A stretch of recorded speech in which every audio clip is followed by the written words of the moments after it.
How about your introductions? We'll just go around and let everybody introduce themselves, rather than a roll call. We'll start with Craig. Yeah, hi, I'm Craig Hartline. I'm geophysicist for California Corporation. I'm Mariel Madrano, Anderson Springs Community Services District. I'm Linda Deal Darms, Middletown representative. I'm Robert Stark from the Cobb area. Amar Rao from Division of Oil, Gas, and Geothermal Resources, State of California. Jacqueline Bartlett from Anderson Springs. I'm Ed Vogue, I'm the reservoir engineer for HCPA. I'm Jen Coppinger with Lake County Special Districts. Bruce Carlson, California Environmental Health and Safety. And Hughes, Calpine Valley Community Affairs. PG Tackett, Division of Oil, Gas, Geothermal Resources. Wanda Garabase, Lake County Special Districts. Mike Sherman, City of Santa Rosa. Jericho Reyes, reservoir manager for Calpine. John Jensen, Lake County News. Great. Has everybody had a chance to read the minutes for May 14th? Motion to approve those?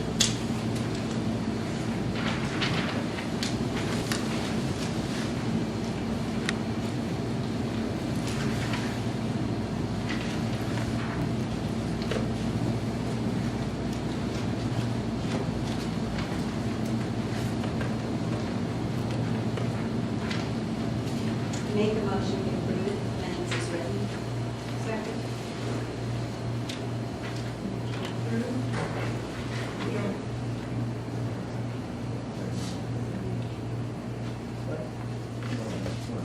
Craig first. On the agenda. Great. Do you want to go first, Craig, or you want me to? However you guys Yeah, go ahead. Go ahead. change this.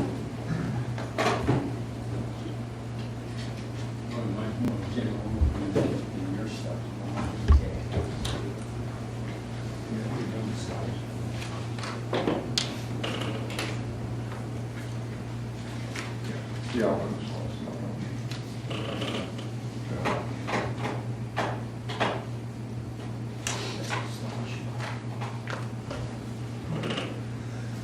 Yeah, as I mentioned, my name's Ed Vogue. I'm the reservoir engineer for Northern California Power Agency. We work with Calpine and Craig in particular to track the earthquakes and operate the Southeast Geysers effluent pipeline. The presentation I got this morning more or less follows the report that I've got on the table back there. The figures are all in sequence in that. I'm going to be covering two main things, basically the operation of the pipeline, both historically and over the last 6 months. And then I'll fall into talking about the seismic activity of the geysers, also local, just in the Southeast Geysers area, and also overall. So if you want to go to the first report. This is a slide that shows the effluent pipeline deliveries to the geysers historically, going all the way back to September of 1997 to present. On the Y scale, they get delivery in millions of gallons per day, going from 0 to 11 million gallons per day.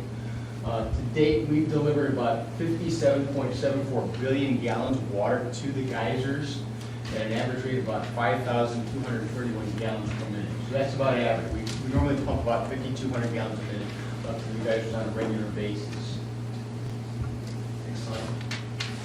Over the last 6 months, and we're talking about the period from April 1st to September 30th, the reporting period, it's the same sort of scale. It's 0 to 10 million gallons per day of effluent wastewater pumped up to the geysers. You can see during the period of, most of these dips are maintenance or switches in the 21 kV power to the pump stations. The exception is here in the middle. I curtailed the injection onto the NCPA, at least for a period of time, from May 25th to August 30th. We are basically trying to test the theory on numerical modeling theory on production and the impact of an injection on that production. We were concerned that we were overwatering the field, and so we intentionally curtailed the unit to see, curtailed the injection to see if our production, steam production would increase. It didn't look like we were overwatering the field, so we went back to our normal activity. During that 6-month period of time, our average daily injection was about almost 7 million gallons per day, or about 4,800 gallons per minute. The availability of the pipeline was 98.4%. The only downtime was when we had a couple shutdowns for pump maintenance, and I believe there was a leak on the Lake Sand line at one point. Next slide. Earthquake activity in the southeast Kaiser General. This goes back to 2002 to present. It shows the number of earthquake events, magnitude 1.5 and above, from 0 to 250. You can see it's varied over the course of the years, depending on what's going on in the field. As of this last September, we've had 88 events, magnitude 1.5 and above.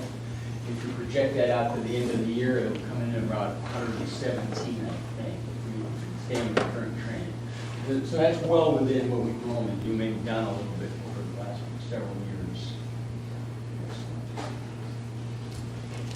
This is just showing the general area. The little blue dots show where the various earthquakes occurred.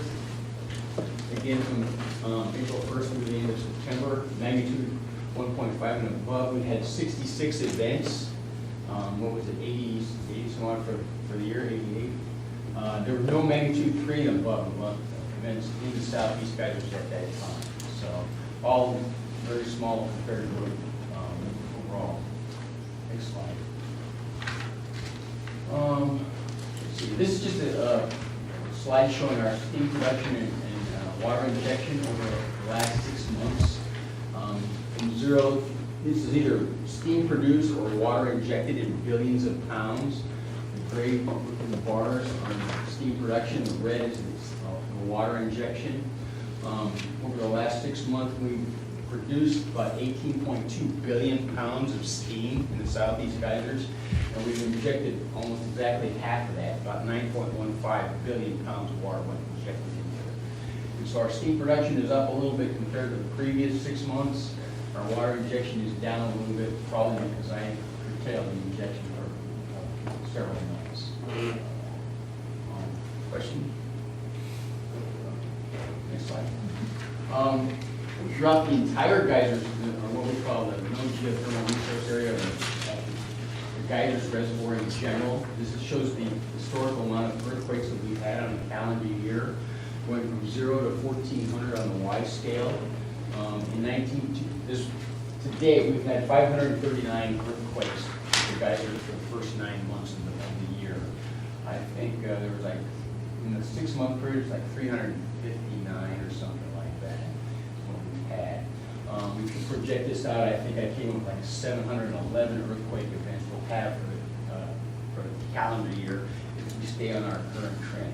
So again, the earthquake activity over the last 3 or 4 years is down substantially from what it was back in 2010, 2011, 2013. So about 539 earthquakes to date, magnitude 1.5 and above. Can I ask you, what do you attribute the gradual decline in events? It could be a number of things.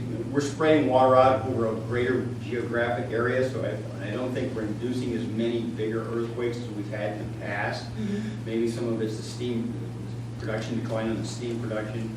So that's what I think. It's a combination of steam production decline and different ways that we're injecting water. We're not putting it all down in one spot. We're spreading it out over a wider area. About how much has the steam production declined? Man, it's down about half. Our decline rate's running about just under 2% on the NCPD at least. I think it's somewhat similar on the Alpine geysers at least overall. That's quite a bit different from the early days when it double digits back in the 80s. Before the injection. Yeah.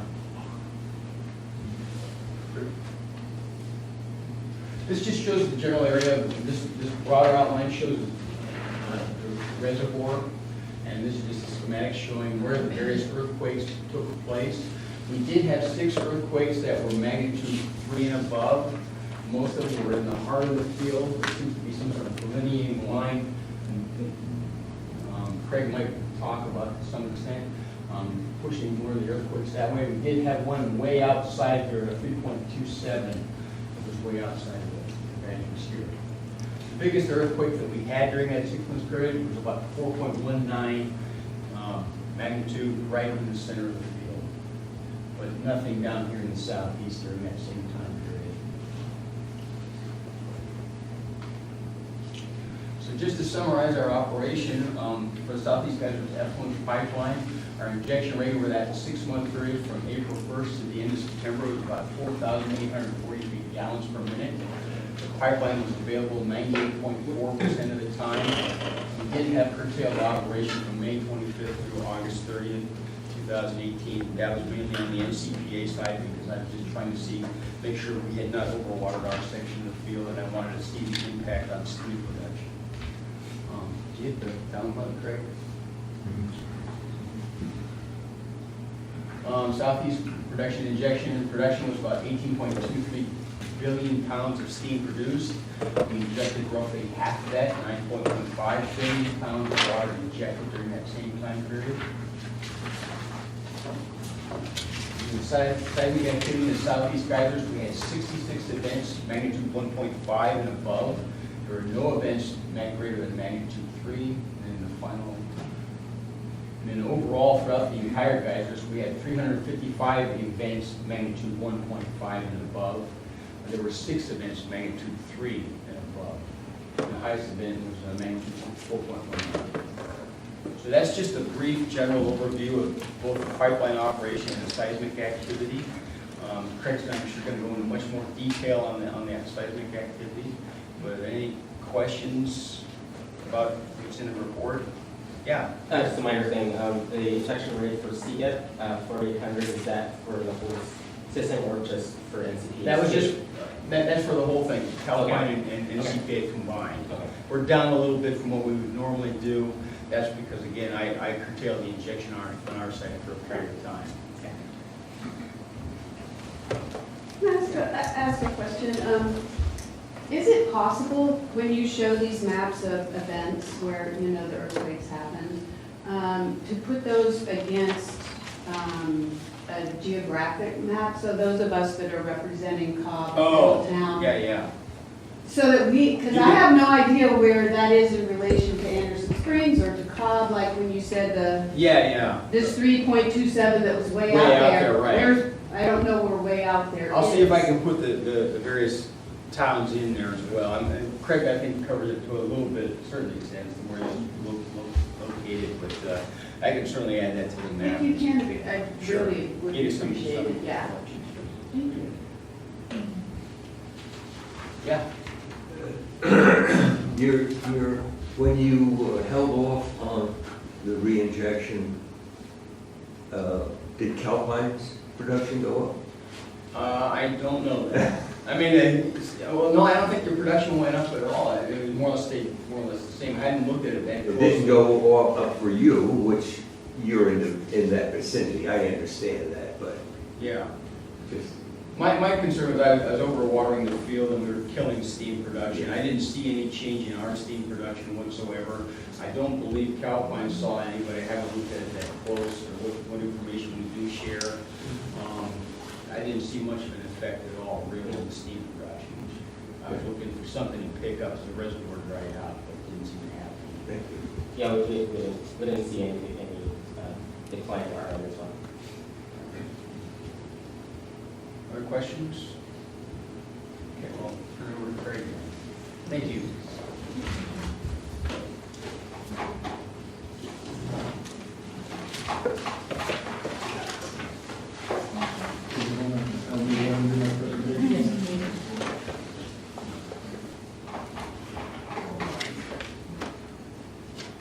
Okay, so anyway, for the 6-month period, April 1st, 2018 to 30th of September, I'm going to give a fairly thorough review of what's been going on up at the Calpine office for Geysers.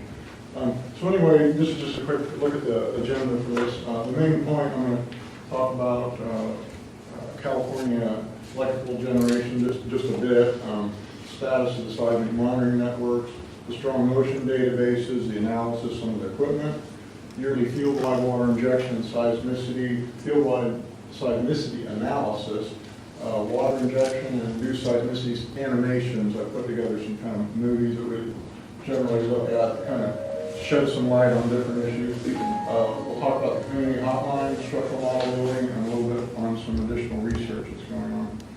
Okay, so anyway, I just put these first slides in. I gave some thought to whether I would include them or not, but every now and then I just like to refresh my memory on what we do at the geysers. And this is a valuable, renewable resource. It's a very important resource.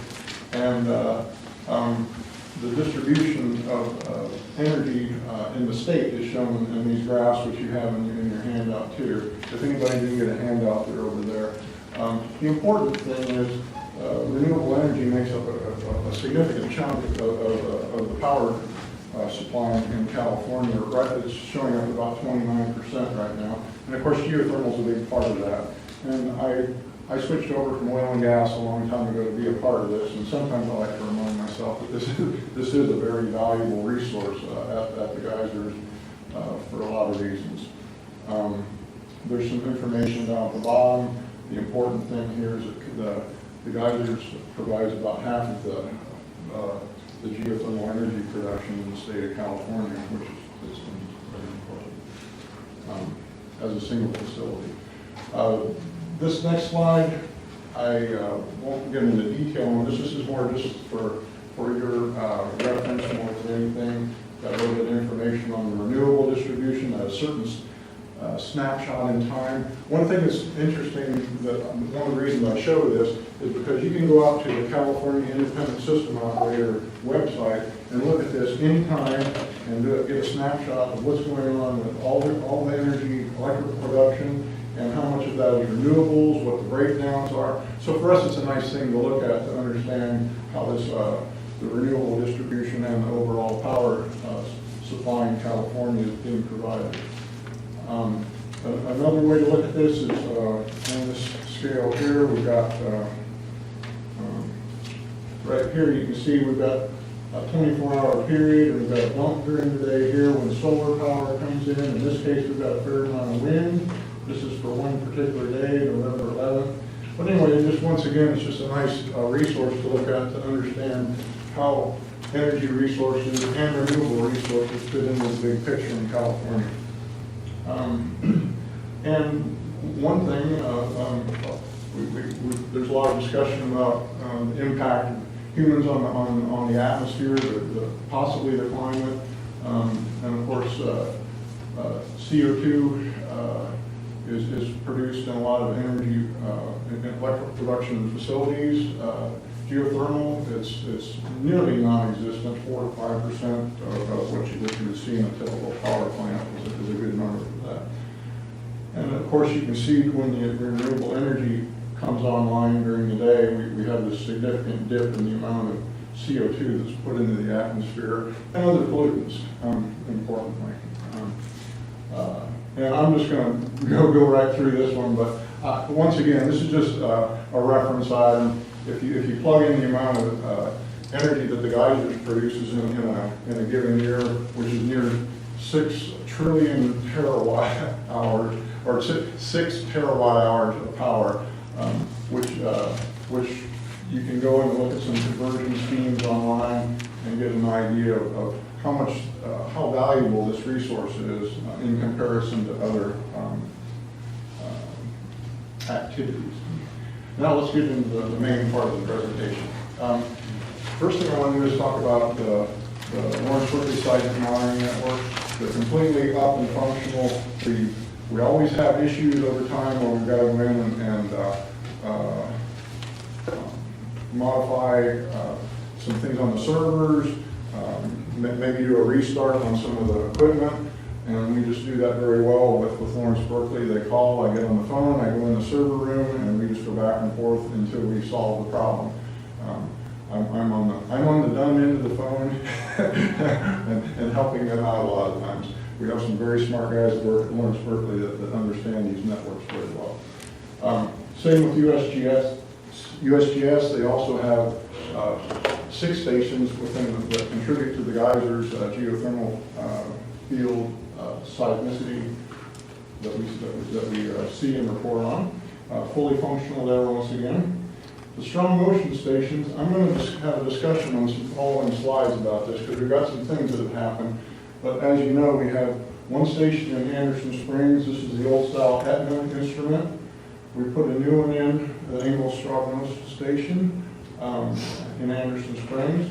And we also put one in at the Alder Creek Strong Motion site, which is very near the old Hamilton Hess location where the Strong Motion station was. And that was done due to family issues with the Hesses. That was the best compromise to make. It's very close to that, to the location of the Hess instrument. So anyway, there's a look at the Ingalls Strong Motion station, and then of course the Alder Creek Strong Motion station. And those are functional. They're state-of-the-art. Nanometrics Titan accelerometers, so it's a step forward in technology. They're solar powered, and we have radio telemetry that takes them into the Lawrence Berkeley network. That's all the good stuff. Now, here's the bad thing.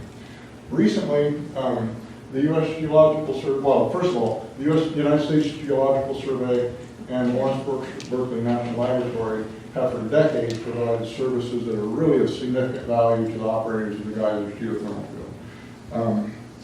And this includes seismic monitoring, network equipment installation, seismic event monitoring, the seismic data transfer, analysis, and archival of this data. You can go online and you can get data back to, I believe the farthest you can go back easily is 1972 in the databases, which you can go back farther.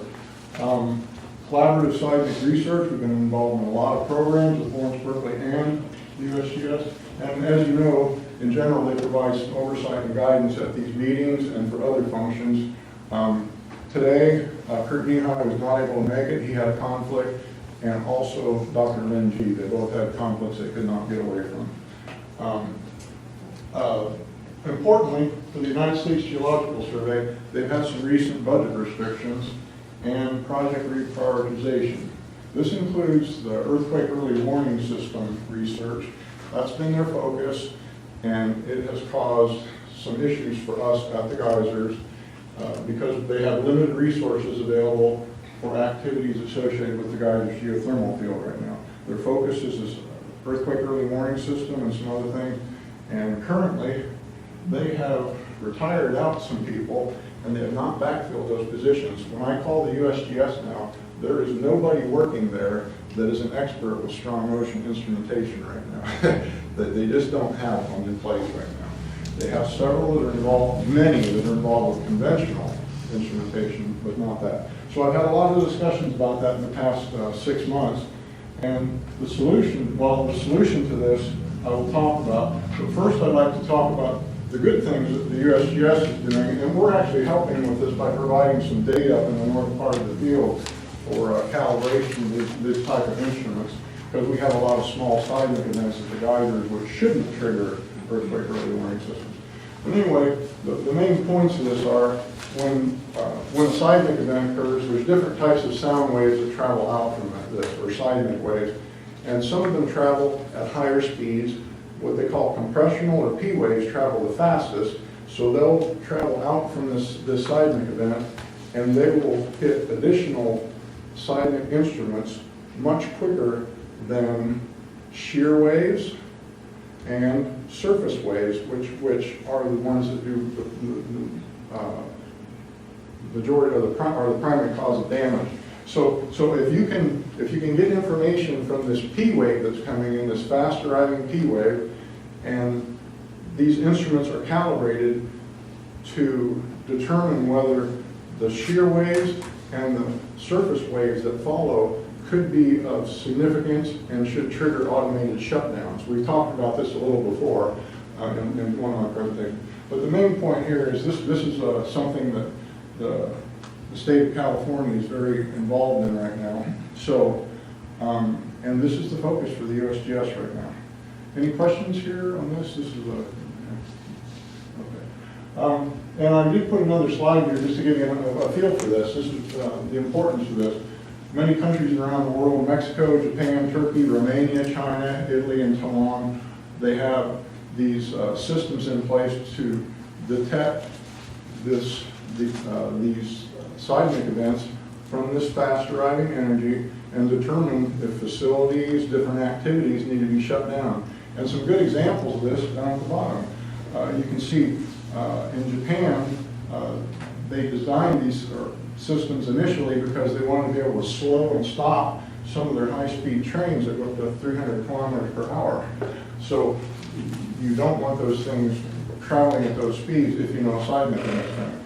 So anyway, and other items, refineries, you want to try to shut down main valves and that type of thing. If a lot of you will remember, if you read about the San Francisco earthquake, one of the biggest causes of damage was the resulting gas fires.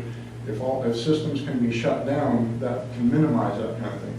So anyway, I just want to kind of give the USGS a plug because they are doing a lot of good work, but they're not working on the geysers as much right now, okay? So now let me talk about what we're doing at the geysers. Because of these different issues with databases and availability of experts, right now Calpine is coordinating and funding software development due to these limitations, and we have a target for the first package of this to arrive at the end of the year. And the idea being that when these seismic waveforms arrive at these strong motion instruments, we want to be able to look at these amplitude excursions on them down here, and you'd like to be able to determine what level of amplitude threshold on these seismic waves should trigger that the recorded values are put into databases for further for future reference and for analysis. So that's what's being done right now. They're developing software at present to calibrate, isolate these events and understand what the peak ground accelerations, the peak velocities, the peak ground displacements are. So all this will be in place very soon.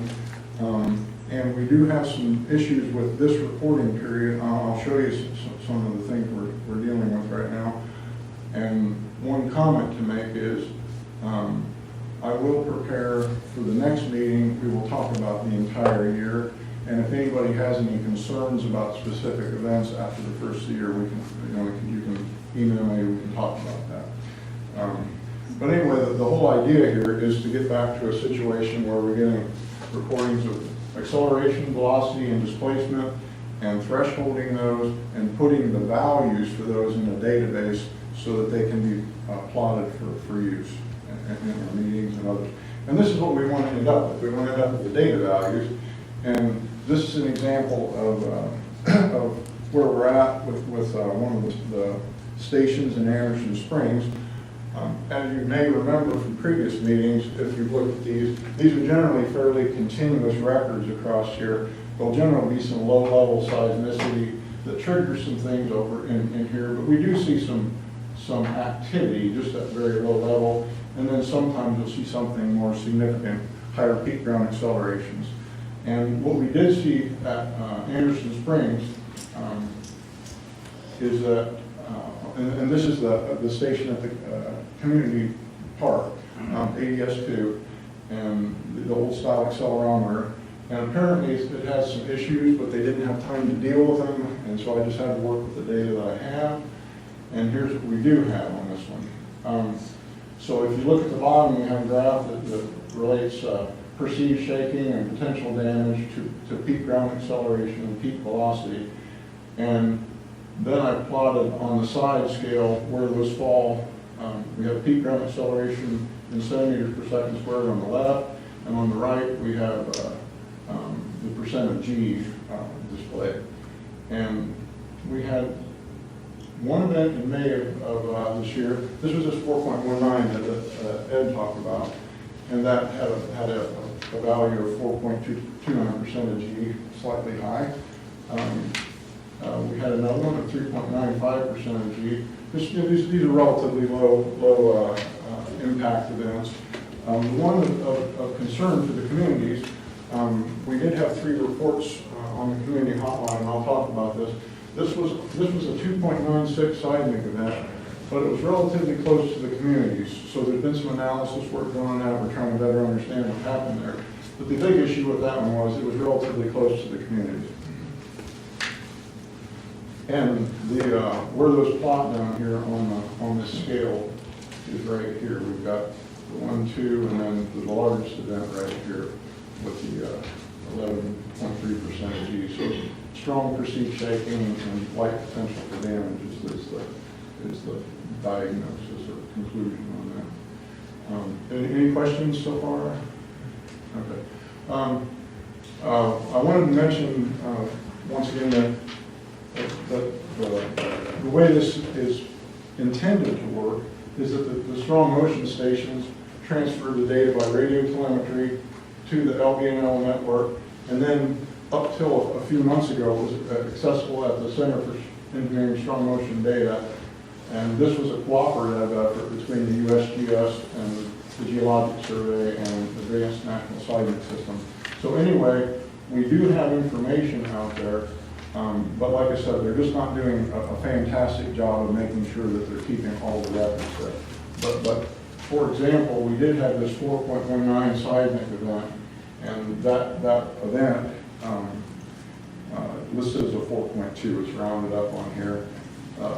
You can get information on the location, information on the peak ground acceleration, the peak velocity. So this is the largest event that happened at the Geyser during the reporting period, and those are the values that we see for that one. And importantly, you can also look, this is something we look at, the initial the actual waveforms for this to get some information on the behavior of this seismic event. Okay. Yeah. Did you give us the percentage G for that 4.1? I believe that was this one right here. Oh, okay. We have, that one's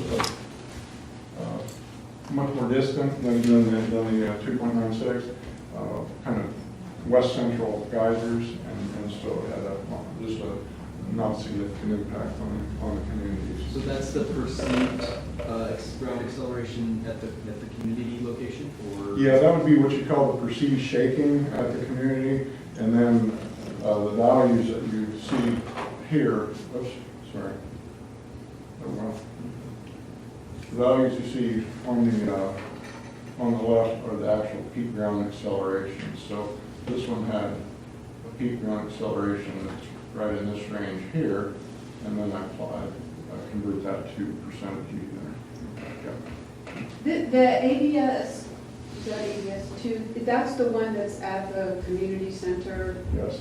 That's not the one that's up the hill on the properties of Right, yeah. Yeah, ADS2 is the one that was it's the older one. the community park, and it's an Aetna instrument. It's last generation technology, but the USGS took it out. They did analysis on it, and then they just determined that it was not damaged by the fire, and they put it back in service.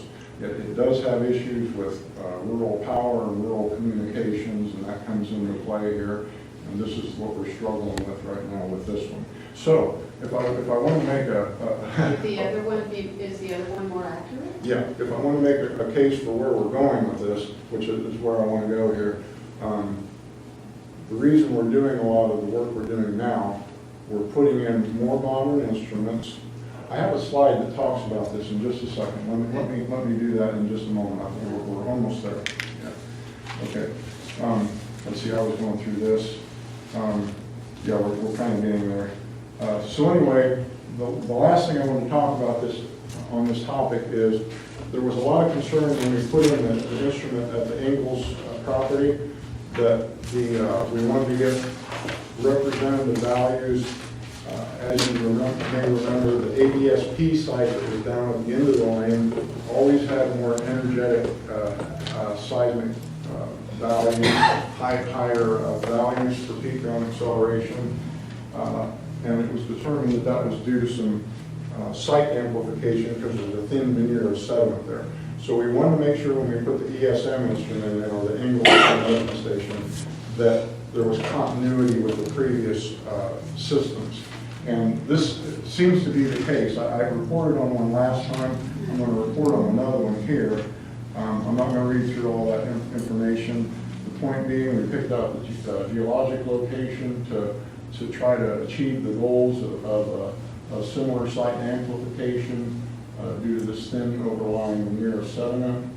And what we're seeing is that if you're looking at this, the one on the top is the Engle strong motion station, and we are seeing that the values are consistently higher than at Anderson Springs Community Park to just about the level we always have seen. It's not quite a factor or two, but almost at times. And like I said, that's one thing we wanted to try to make sure that we achieved with the Engle strong motion instrument. So if you look at how those plot on the scale down below, you can see that ASP comes in at 4.3% of G for this one particular event, this 4.2 event, and the Engle strong motion station comes in much higher. My final comment on it is that I think we've achieved the goal of putting it in a good place for representative strong motion reporting. Now, let's get to the question that Jacqueline had. Okay, so where are we going with all this and why? Okay, so we've got the Anderson Springs Strong Motion Station, ADS2. Like it says here, it's Etna Station, it's rural AC power, rural communications, have some problems with that. So where are we going? The Anderson Springs Station on the Ingalls property has a next generation state-of-the-art nanometrics Titan accelerometer, solar power, radio telemetry. The information from that, so there's a reliable power source and there's reliable communication by radio to our radio repeaters in the field, and that has proven to be a much more reliable method. Now we also have another one up in Cobb, which was placed there in May of 2018, and that's the same situation. Nanometrics Titan, solar power, radio telemetry. So those are going into the main LVNL system. We've got a lot of help from Murray Major, from Ramsey Hawk to get this all working. Now, where are we going yet? Cal Point's coordinating and funding 2 additional strong motion stations for installation at LVNL stations LCK right here, this green dot, and another one at another station called MNS or Moonscape over here. And these will also be nanometrics Titan, radio telemetry, solar power. So as you can see, we're kind of constructing a network or a front of these over towards the communities, which is one of the things that the communities have been asking for quite some time anyway. So we will have a whole series of these nanometric Titan accelerometers to give us a better understanding of what's going on the perimeter of their field. Any questions? Did that answer your question? Yeah, that was helpful. Okay. So the new ones can you just say one more time, the LCK is, that's near Pine Grove? Yes. Okay, Yeah. and the other one is where? Right here. And it's kind of an isolated location, but the main point is there is an existing seismic instrument there, and it's a good location for a strong motion instrument, and it's right along this uniform front for constructing. Is it off Socrates Mine Road? Is that It's very difficult to get to. Okay. I can send you a map of it. It's very difficult to get to. It's a winding path off of Westport Flat area, going back into that zone. Yeah. So anyway, yeah. Any other questions? Yeah. So anyway, I guess the main point here is we've had some issues with the USGS with our strong motion stations.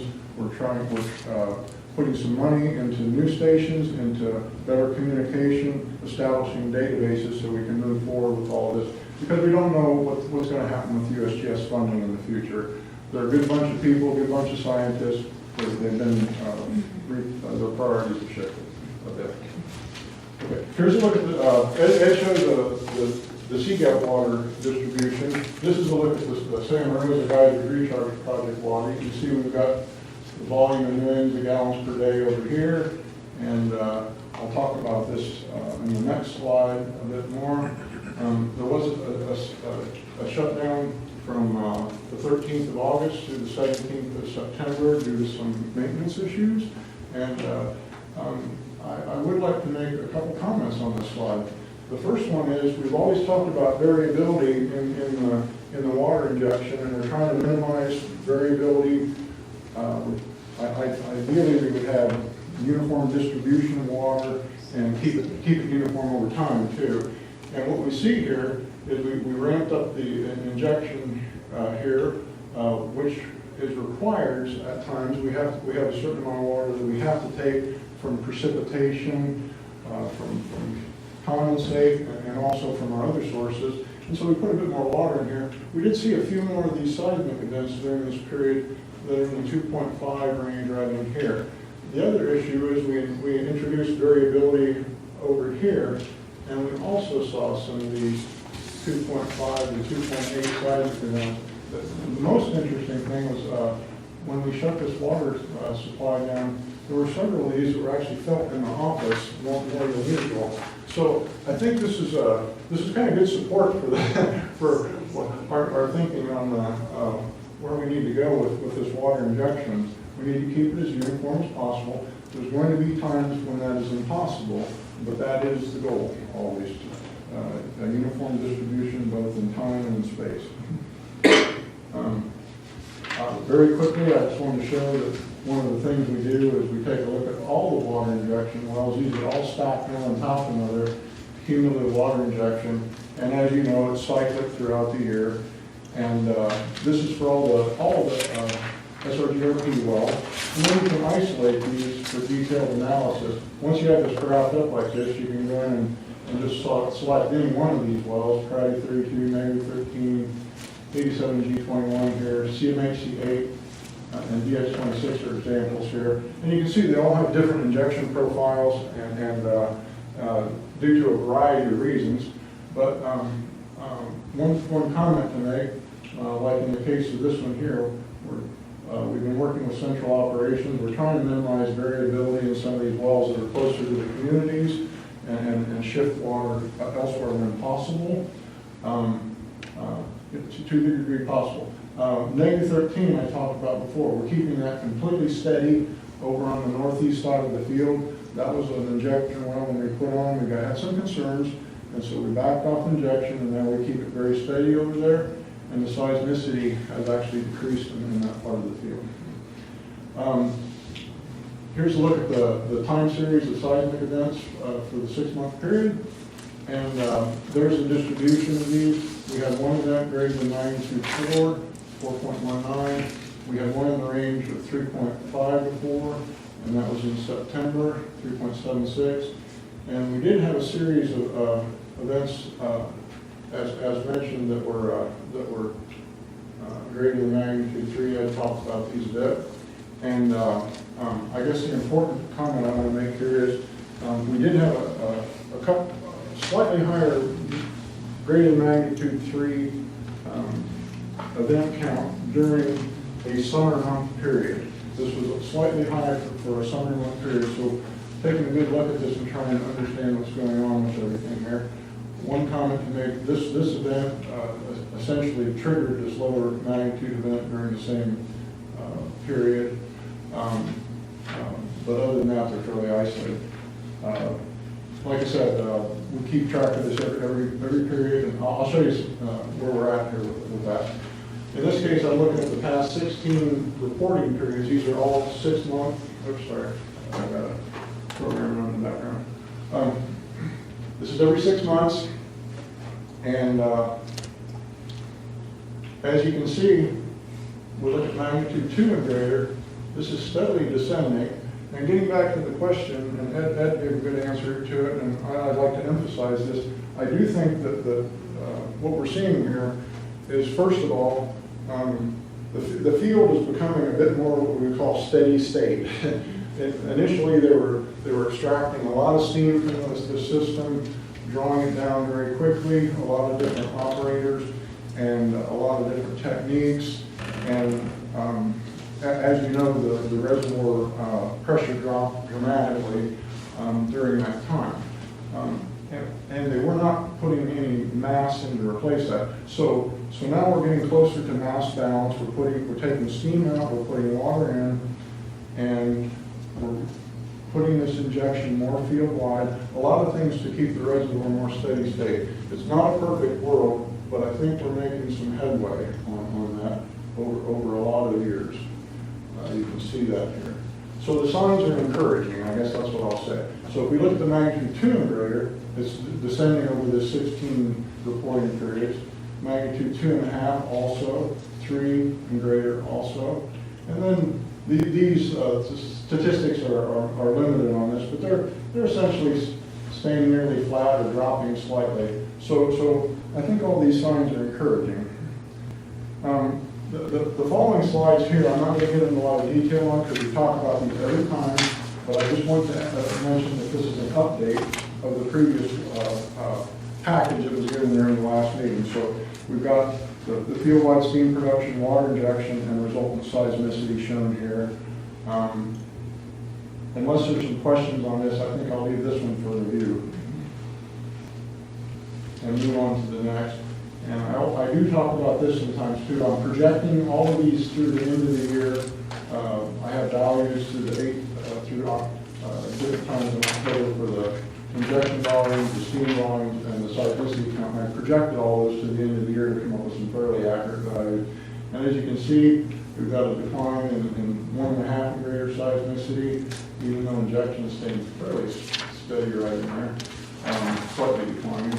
Magnitude 2 and greater, declining also. 2.5 and greater, also seeing a general decline over time, beginning way back in the 90s. And this one I'm always showing because it's encouraging, and that's we do see these magnitude 3 and greater seismic events are on the general decline field-wide. So I think, like I said, this is encouraging news. It's not perfect news, but it's encouraging. This is also one that I've shown previously. I'll go through it very quickly. What I'd like to mention is that when we had a lot of variability in the injection right here, we did have a lot more magnitude 4 and greater seismic events. It's becoming a little better distributed here.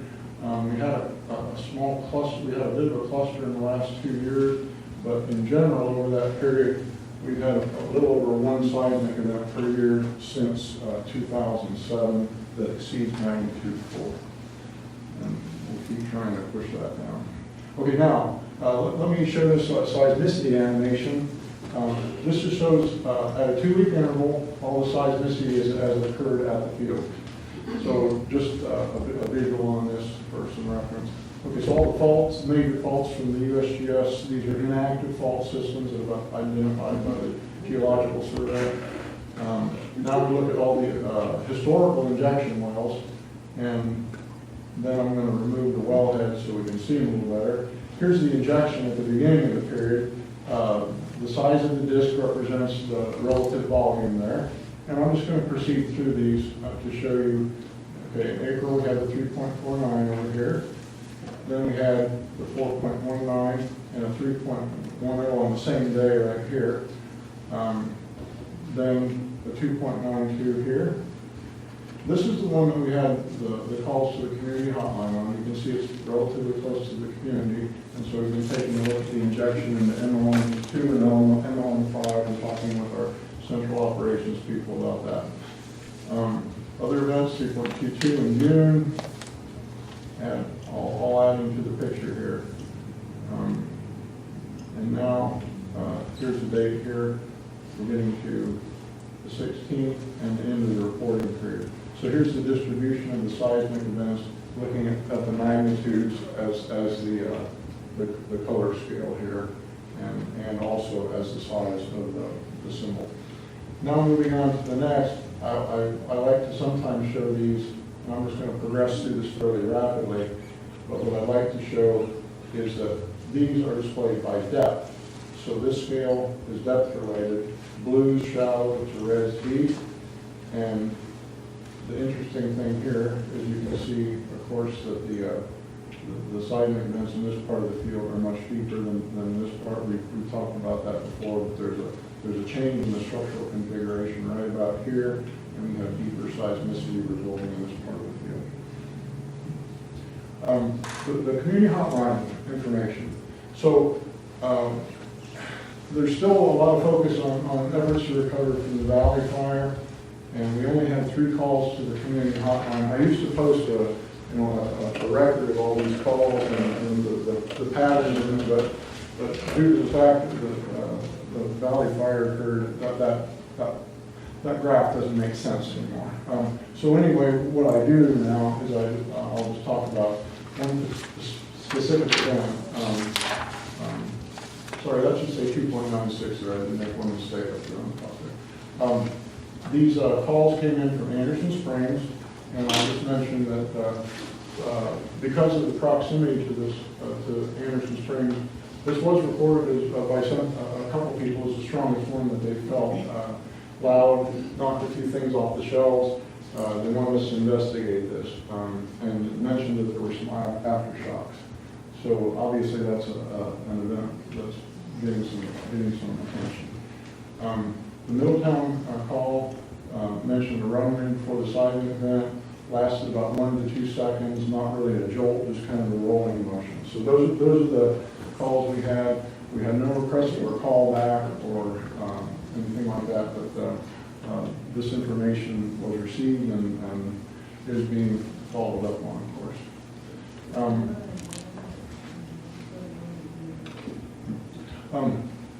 Now I'd like to shift gears and talk about the structural model building. I've shown this slide before, but it's kind of a good introduction to this. We're working towards improved reservoir management and induced seismicity mitigation through a better understanding of the fluid flow paths, the fluid boundaries, reservoir heterogeneity, and reservoir compartmentalization of the geysers.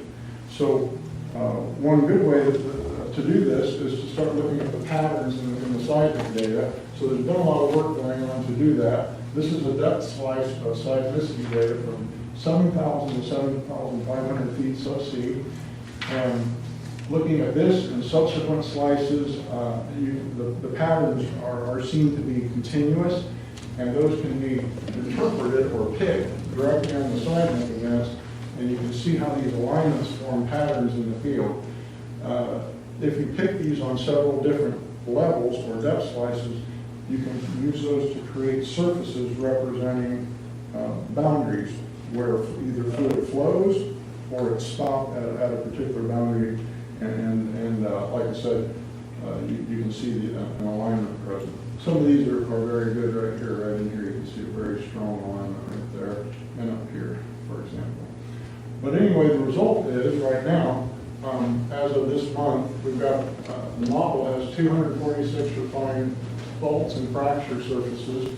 And it's easy to do this. I mean, you can just look at the database, and there's over 28,000 points have been picked directly on seismic events to form these surfaces that we're looking at right here. So there's a fair amount of just brute force work and getting all this done. But you can see there's some patterns in these seismic events, and we're trying to start to take advantage of these in understanding how the field's put together and where the fluid's moving and where it's not moving, and where there's compartments in the field that may be of interest to us. And the behavior of the faults is somewhat different in the north part of the field than the south. Only comment to make, up in the north part, they're nearly vertical and mainly this orientation and this orientation. And down here in the south, where the granitic intrusion comes near the surface, you can see all these faults coming out radially from that spire or peak down in the south part of the field. So there's a lot of things we're learning about how the field's constructed that should help us with the reservoir management and the induced seismicity mitigation. This is a slide I like to show because I went in and I interpreted all the seismic events that align, and importantly, the events that we see, there's an illumination that goes on. The water goes into the subsurface, and as the water moves through the subsurface, we see these small seismic events. And those indicate a lot of times where the fluid is flowing, And at other times, like I say, the fluid flows and hits a boundary that also makes an alignment. But in this case, I picked a lot of surfaces, or these proposed alignments up in the north part of the field in the Aidland area. And then I went back later and I looked at all the wells. I've run in all the wells and all the steam entries, and I thought, oh gosh, I'm not really happy with what I'm seeing here. And so I started looking at it more, and it took a little bit of time for it to dawn on me. But what's important is only the injection wells are essentially illuminating or coloring the subsurface. They're providing the information on where this fluid is going. The steam production wells need to be left out of the picture a bit when you're doing this, because they're just confusing things. And what I did see is that when you bring all the injection wells in, they're all very nicely aligned with these interpreted fracture systems. So this is the Aidland area, and this is the Wild Horse area. So it seems that this technique is working. It's not perfect, but it seems like the way to go at the geysers in understanding the subsurface better, how everything's constructed and all the complexities in the subsurface. So how did they decide where to drill those wells? Did they already know that there was? Yeah, that's a good question. In the earliest days of the geysers, I wasn't here,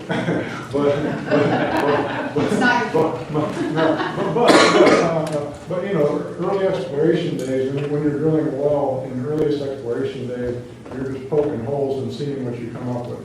As you start building up a database for uncountering these different rock types, and I went through a fracture system here or there, you start building up a series of, in the early days, maps that were simply just a map that shows contours for high areas and things like that, and changes in lithology. But over time, it becomes more sophisticated, and eventually you start to have a better idea of the fact that we want to target fracture systems by targeting wells to maybe, well, they don't go vertically.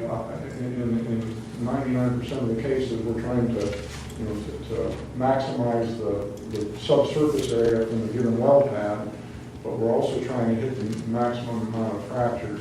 And there is a fairly good understanding that certain orientations are better are more likely to encounter fractures than others in certain parts of the field. You can see that on some of those previous slides I showed.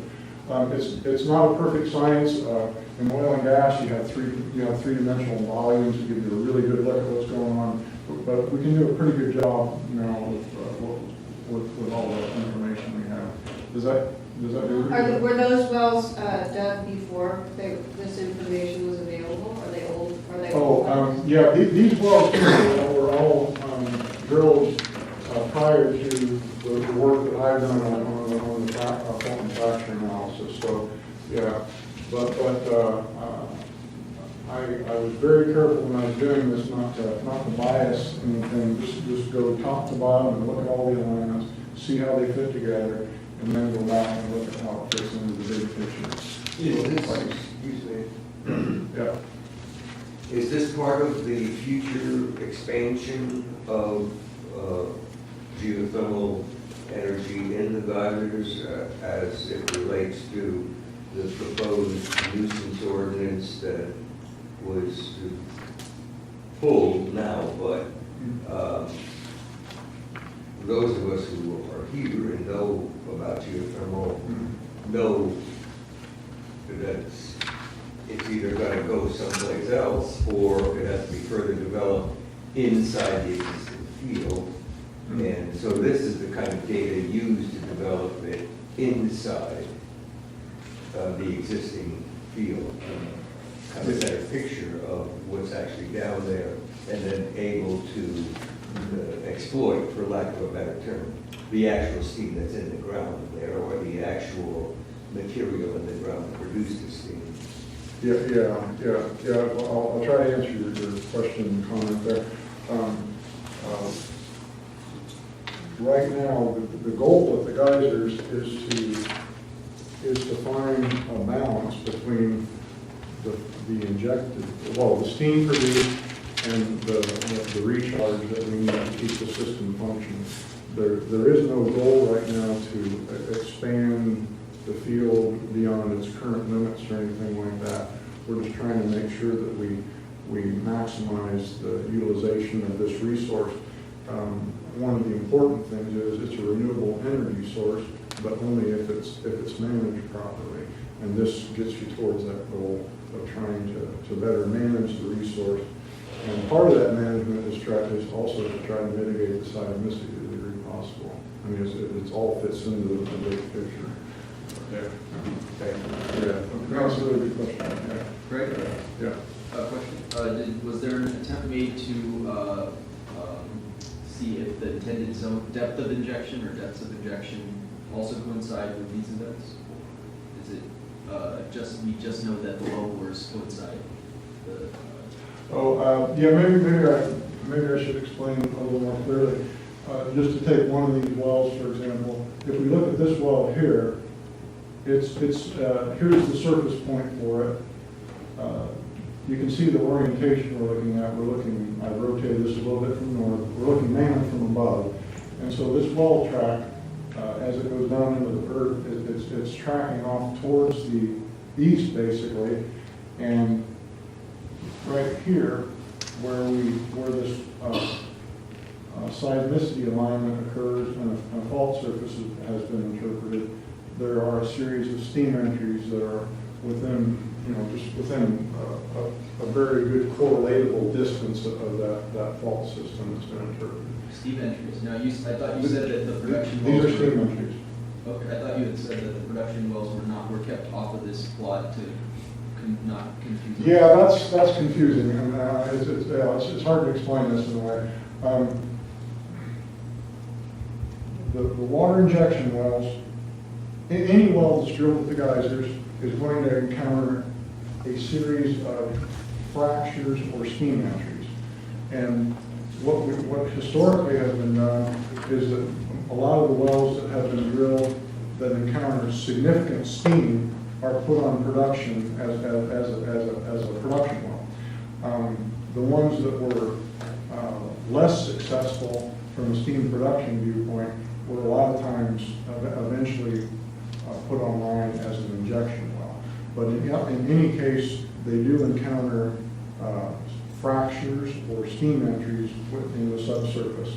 And when you're injecting water into the subsurface, those fracture systems or steam entries like this is where the water will primarily be directed, because that's where the permeability is. Does that make sense? Yes. Yeah. Okay. Yeah. So I mean, the whole goal for drilling at the geysers, is Ed and all people in this room know, is to try to encounter as many steam entries or fractures as you can for a production well, and then we've been converting a lot of the less successful wells to water injectors over the years, and drilling new injection wells too. Yeah. That's a good question. Yeah. I'm going to try to get through this real fairly quick here because we've taken a bit of time.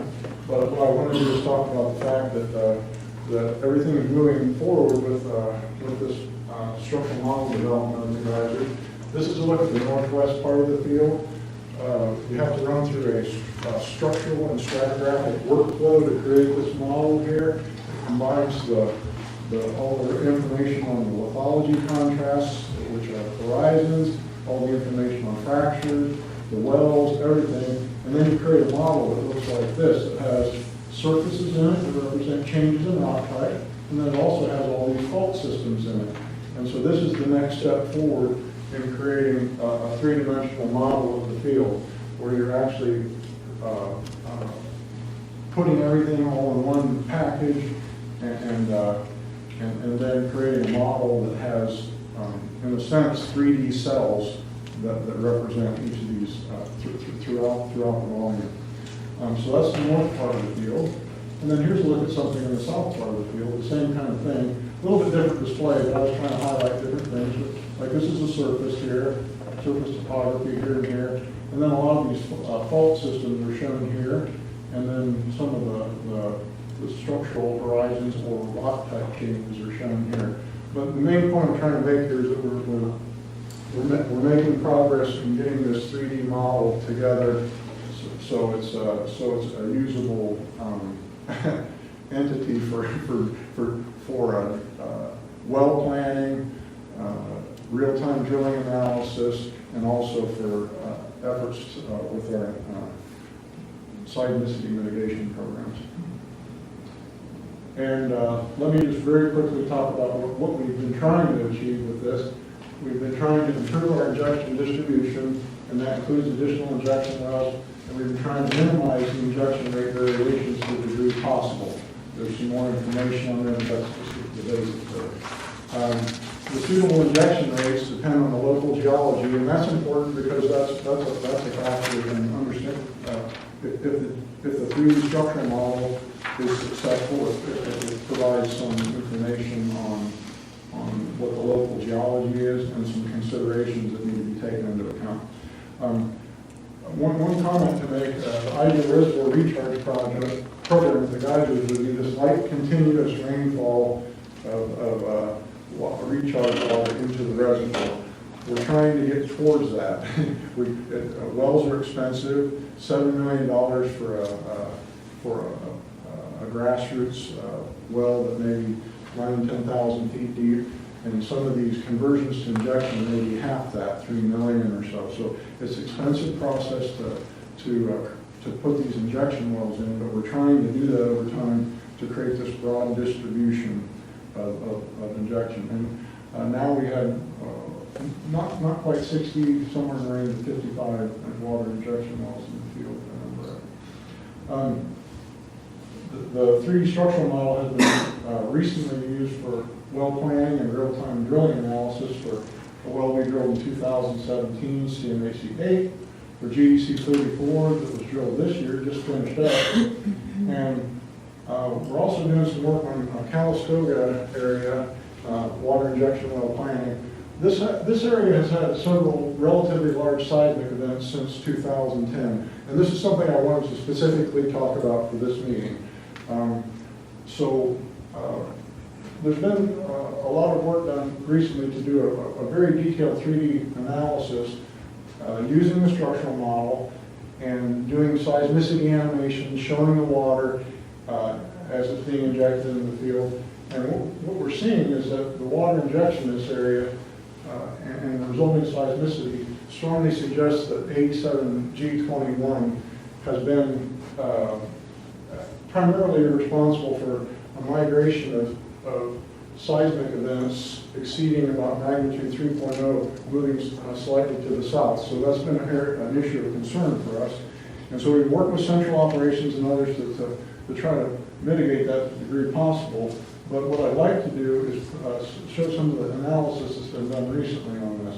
So I'll talk about that, and what we're planning, or what we're proposing here is rather than putting one single injection well in, we're talking about putting two wells in where we convert existing low-value production wells to injection wells so that better distributes the fluid in that part of the field. Does that make sense? Yeah. Where is this? What's the geographic location of the Calistoga? Yeah, let me. It's not Calistoga, obviously. Yeah, let me go to the next slide. And so anyway, the design, the idea is to have a design that's better distributing the fluid flow. And okay, oh sorry, I thought I had a slide in the next one. That was what you wanted. Calistoga is east central geysers, just slightly south of the Cobb Mountain area.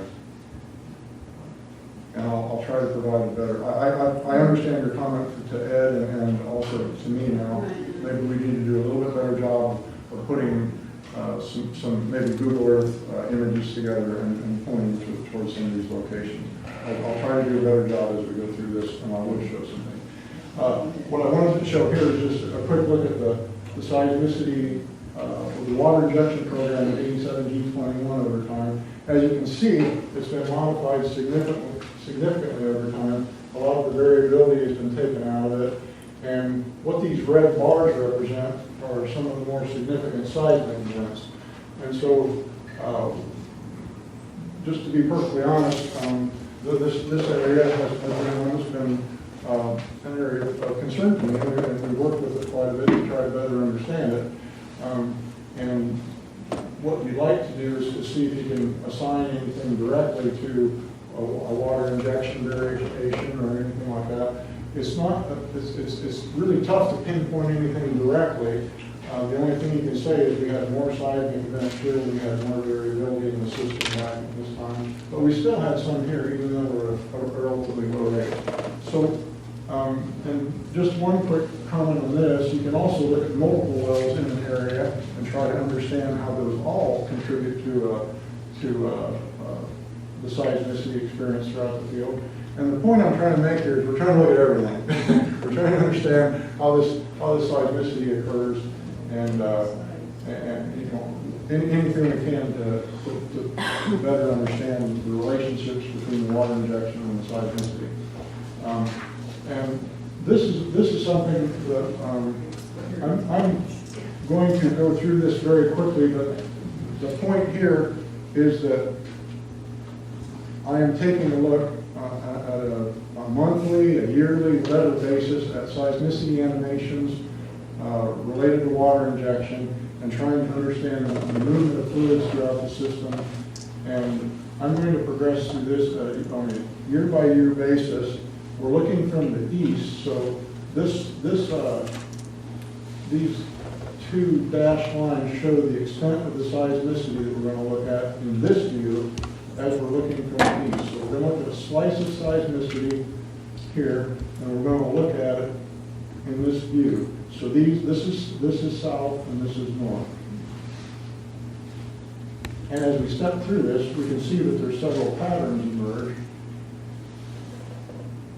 And these are important for future well planning. I won't get into all the details of it here because we just don't have the time for it. But I do have some things to show on, especially the next slide, that are of significance that I really want to make sure that you are able to see. So anyway, you can see what happens here as we progress through this. There are patterns in the data. The seismicity migrates different directions over time as additional fluid goes into the system. So we can see all this and we can try to understand this and use this information. And now I'm at the end of the period. And I want you to notice these seismic events here, and we're going to talk about those on this slide. Okay, so this is probably what I think is probably the most important slide of this presentation. Here you can see that at this point in time, any events, seismic events greater than magnitude 3 are occurring up here. And what we've seen over time with this one particular well, which we're going to take out of service anyway, or we're going to take out of service, is that as we step through time, looking at this view and then looking at this, which is a zoom in to this particular area here, both of these are map views. So as we look at the water injection and the seismicity, we can see that we have one event here. This occurred just prior to 87G21 coming on, so it's not responsible for that. But now 87G21 is on service now, and as we step through time, we begin to see a lot of seismic events occurring in the vicinity of this well.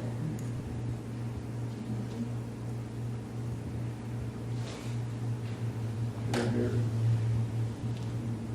So the important point here to make is that it seems like this one well is particularly susceptible to seismic induced seismicity generation. You can see that all around the world, different places with different techniques of water injection, that type of thing. But this was a good learning experience here. And so now let's look at this in cross-sectional view. Oops.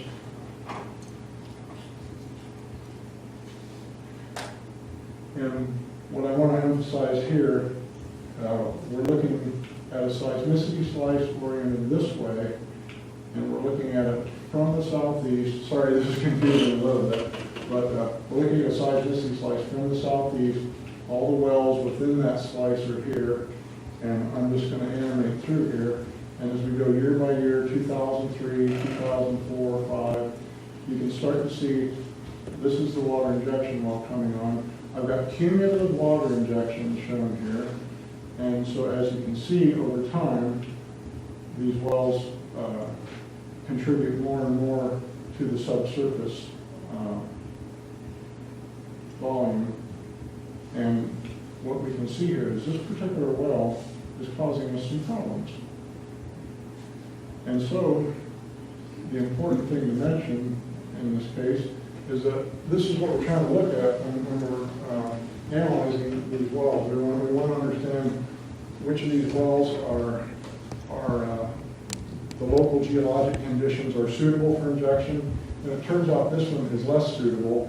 And so we're going to have to put a new injection well somewhere in the vicinity of the Calistoga plant, just south of Cow Mountain on the east side of the field. And when we do that, because we understand this a little better, we're going to propose that we don't put water into a single injection well in the vicinity of here, but distribute it into two wells that are broadly separated. And I think that's pretty much the discussion I want to have on this. But I also wanted to just quickly show a couple animations that show how these fracture systems are influencing how the seismicity develops and apparently the fluid flow. So let's just look at this group of fracture surfaces. As you can see, it's very complicated. They're all going at different orientations, but there's all these different seismicity alignments. And I've extracted two of them. I've extracted this blue one, and I've extracted this brown one, and that's what we're seeing on this side over here. And I'm viewing them from the south-southeast, so we're looking up this way into the fault fracture system. And all I want to do is start putting into perspective where the fluid apparently is going as we begin injection. So this is 2003, just before injection. And then we start putting fluid into 87G21.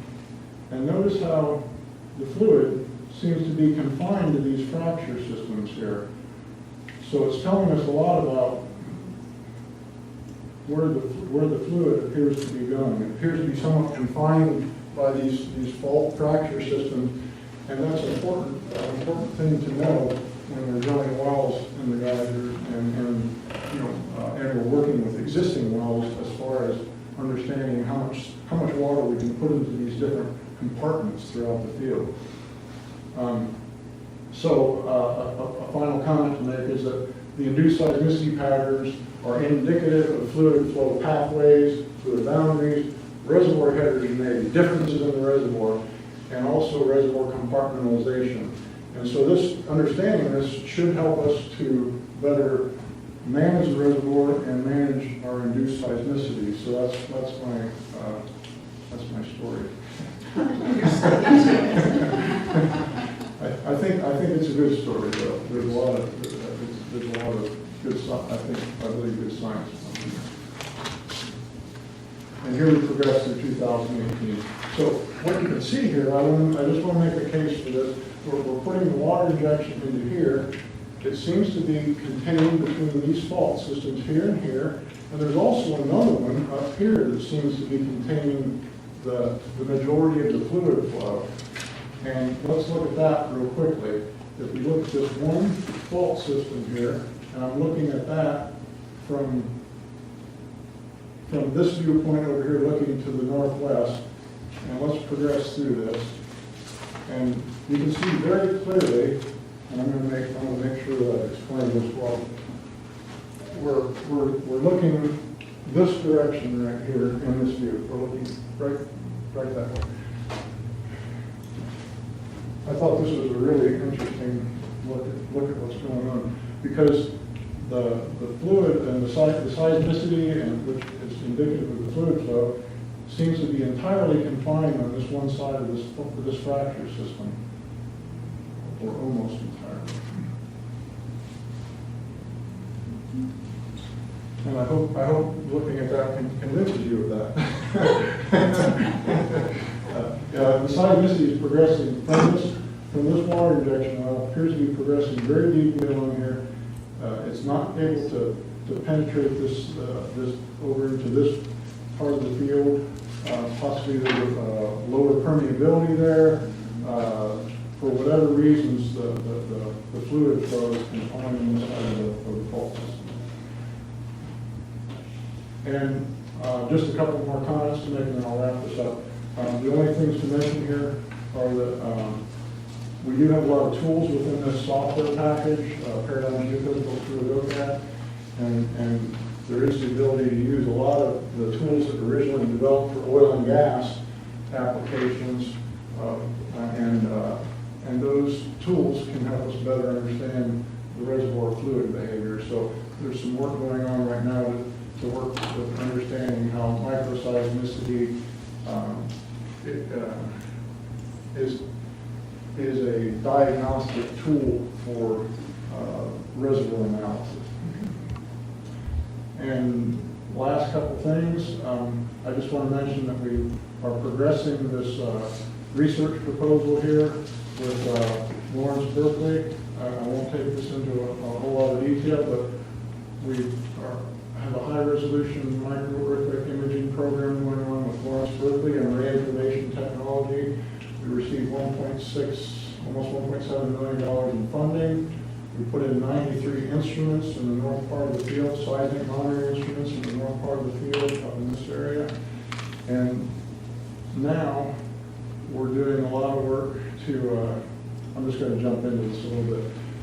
These stations are all up in this part of the field here, and the power plants are labeled in blue. The idealized grid for this is shown in red or yellow, and then some of the test locations were shown in red. And the important thing here to mention is that we've been contributing a lot, Calpine's been contributing a lot to this program by providing all the information needed for GPS surveying, all the equipment to do that, keeping it updated, keeping it so that they can just go out in the field with it and acquire their data when they need to. And that includes a lot of GPS surveys where we go out and walk the land and find different ways to get to these different station locations that were finally selected. So we've had a good working relationship with Lawrence Berkeley and their information technology on this program. And I guess in the interest of time, I'll just mention here are the stations, 93 I believe we put throughout the field. We provide a lot of technical support for this, on-site assessments of these sites for the majority of these installations, and also assisted with a lot of the installations. And the last slide here, I just want to mention, following up on the discussion about the USGS and earthquake early warning systems, we still do have a system up in the north part of the field where we are contributing to this early detection and warning system. Seismic warning systems put 2 test sensors in the field up in 2014, and those are still contributing data that's being used to calibrate early detection and warning systems. And a last thing to mention, we have a lot of collaborations going on. Once again, thank Joe Austin for all his help, and we look forward to working with Amar. And I think I'll call that the end of my presentation. Yeah. Yes. Back in the day, they would dig the wells and then they would cap them off when they stopped producing, and they dig another well and then cap it off. Do you know where those are located, and have you used any of those, and are any of them considered for this reinjection? Yeah, that's a really good question. I didn't get into the details of it because we're still working through it, but what will likely happen in the Calistoga area with this wall plan we're doing, where we're taking 87G21 offline, we will likely do what's called a conversion to injection on a low-value steam well that's essentially sitting idle right now. So a rig has to be put on it. We have to, it's about a $3 million project. We have to clean the well out, and then we have to run a liner in it. But yeah, so we're doing that at various locations of the field now, where we're converting low-value steam production wells into injection wells. Is that And interesting? are the low value ones the ones they cap? Is That that would the be- same thing? Yeah, that would be the Okay. true statement, yeah, the ones that are not being utilized anymore. There's several wells throughout the field that are currently not being utilized that ideally will be, several of them will be converted to water injection wells over time. And so that would prevent this man's concern about expansion, because there's several of those within the field itself that can just be reused possibly. But you have to Yeah, put your ideally. casing, Mm. you know, it's still a huge production. Sure. Yeah. No, those are good questions, yeah, so that's the goal. The goal is to try to, like I said, introduce this light rainfall water throughout the reservoir by the cheapest means, or the most economical means possible, and safe, of course. But we're trying to manage our budget for drilling and do things most effectively. And it turns out that some of these steam production well conversions are a good method of doing that also. We just finished drilling a new well, GDC 34, in kind of the center of the field just several weeks ago. What about Bottle Rock? What's that? With Bottle Rock Power, the former Bottle Rock Power, the former Alta Rock Power, it depends on what week it is, who owns it apparently. But it's, what part of the expansion or the efficiency upgrades of the existing field does that play? That's a good question. I think it's kind of early days on that for me to know a whole lot about it. There might be some people in this room that have better information than I do on how this is all going to end up. I'll tell you what little I know, and then we can figure. What I do know is that the Bottle Rock area, we have information for a lot of the wells up there. We have the well tracks, we have the rock types associated with them, so that's all in the model for the majority of those. A lot of those are called Coleman wells, if I believe, if my memory's right.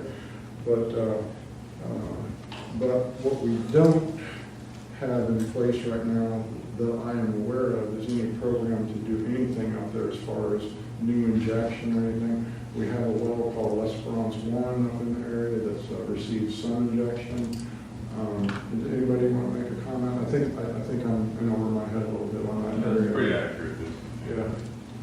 the report. Yeah. So does that mean that the Bottle Rock is now part of the Calpine No. Corporation? No, it's totally separate. Yeah. And so when you show this big map of the reservoir, Yeah. you keep talking about the reservoir, Yeah.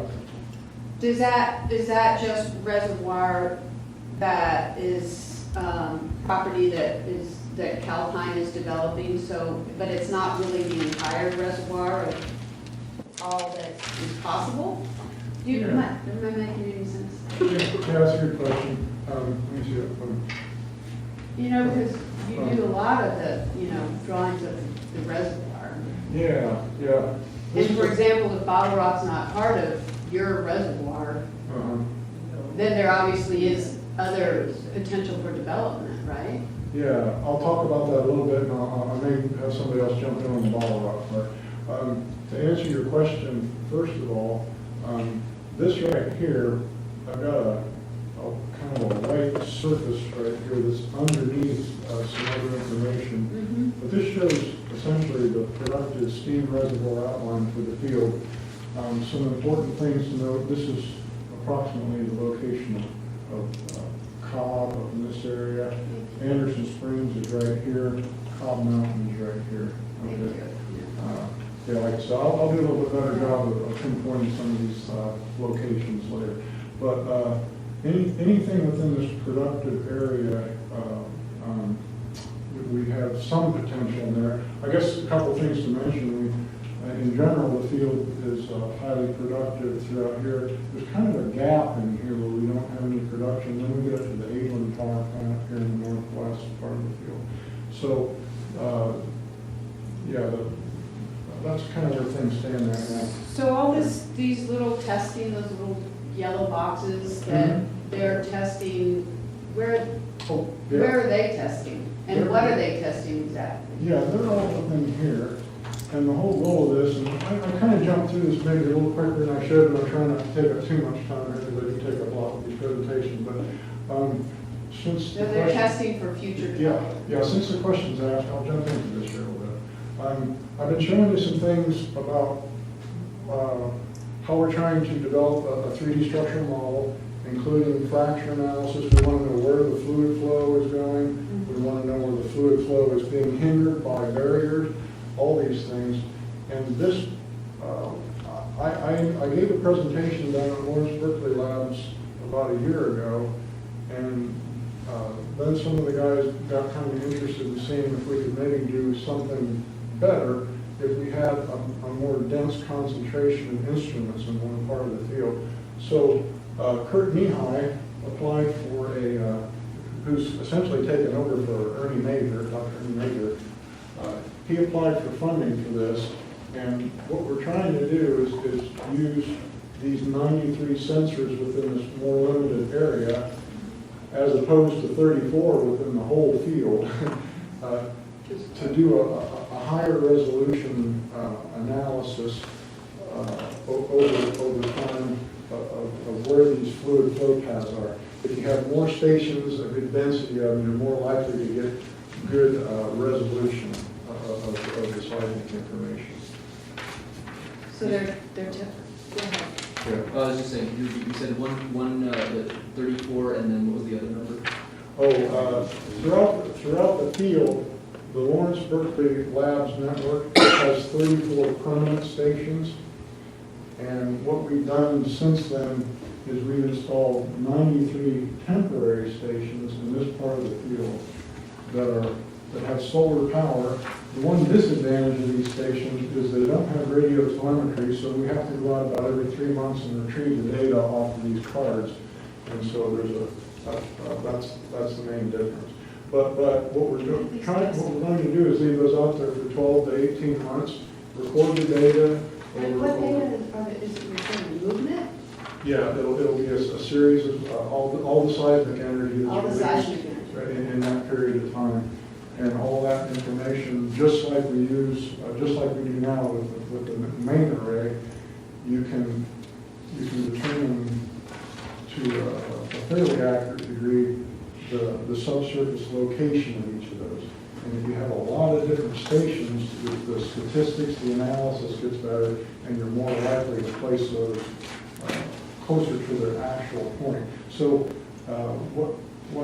maybe a good summary on this is that a really fuzzy line of points might turn out to be, with the new system, a less fuzzy line of points, more better line, because there is some error in the position of each of these seismic events as they're calculated.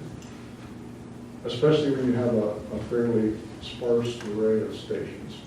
This is pretty good if the guys we have 34, but more would be better. When oil and gas operations are out, they have thousands of stations on the ground and record active seismic data to make really detailed images. We can't do this here in the mountains and all the access issues, but we're trying to do the best thing we can. So if injected water hits where you were showing where it can't penetrate any further, Yeah. does that cause more seismic than this?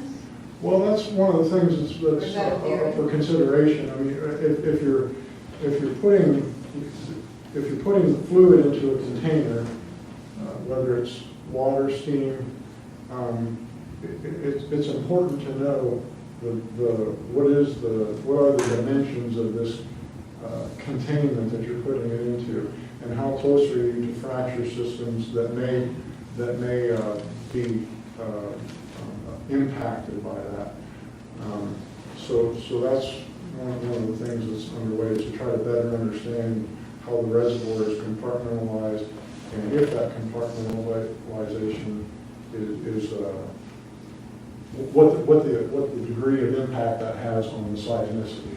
And I think this example I showed you, 87G21, this is a well that, looking at it now over its history, it's been not one of our better wells.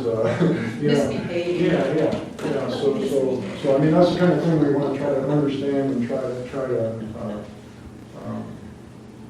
minimize I the think your curves. work is amazing. Thank you. Yeah, yeah, Craig, thank you. one question.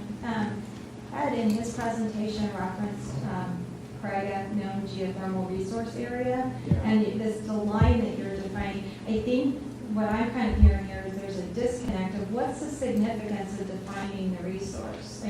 All the power plants and wells are located inside this line, this fictitious line that you geophysicists and geologists have defined. But what is that significance for the audience's purposes? Yeah, okay, yeah, that's a good question, and maybe Jericho wants to jump into this one, but I'll start out by saying, yeah, since the question was brought up, well, there have been a lot of smart geologists, engineers, looking at this field for a lot of decades, and they've learned a lot of things about when we drill in this part of the field, we have a certain heat content that we're seeing. That's one of the biggest issues is this is obviously a high heat area here, and as you go, we'll talk about it. Right here, there's a major inactive fault system called the Big Sulphur Creek Fault, and there's high heat content, high heat flow on this side of it, and then when you step over here, it drops off very significantly. On this side of the field, the heat content or the heat flow drops off more gradually. The other thing that happens is the ability of the ability of the rock to transport fluid decreases as you go to the north and to the east over here, and almost immediately as you step to the southwest. So the two main things are really what is the heat flow or the heat content that's available for steam production, and can we move fluids through that rock to the wellbores? Anybody want to add anything to that? Yeah, I mean, when we mention KGRA, known geothermal resource area, it doesn't necessarily tell you where the actual boundaries of each of the operating plants are. I mean, Calpine is within the KGRA, but the KGRA is a much larger entity that encompasses what we think a geothermal resource is. Mainly, there's heat, there's permeability in the rock, and there's enough pressure for it to go up.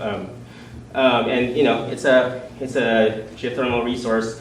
We have boundaries for Calpine, we have boundaries for NCPA, but really it's just one resource that we're tapping. So that when we say KGRA, it's just that one resource. I mean, it has discontinuities in the resource, but basically geysers is just one KGRA, and Calpine is within it, NCPA is within it, and Bottle Rock, all the others are in it, and there are other portions of the KGRA that don't have any companies that are tapping into their resource. So that's What is the boundary that the county uses as far as the geothermal resource area? Is it identical to that, or is it more greatly expanded because there is hot rock?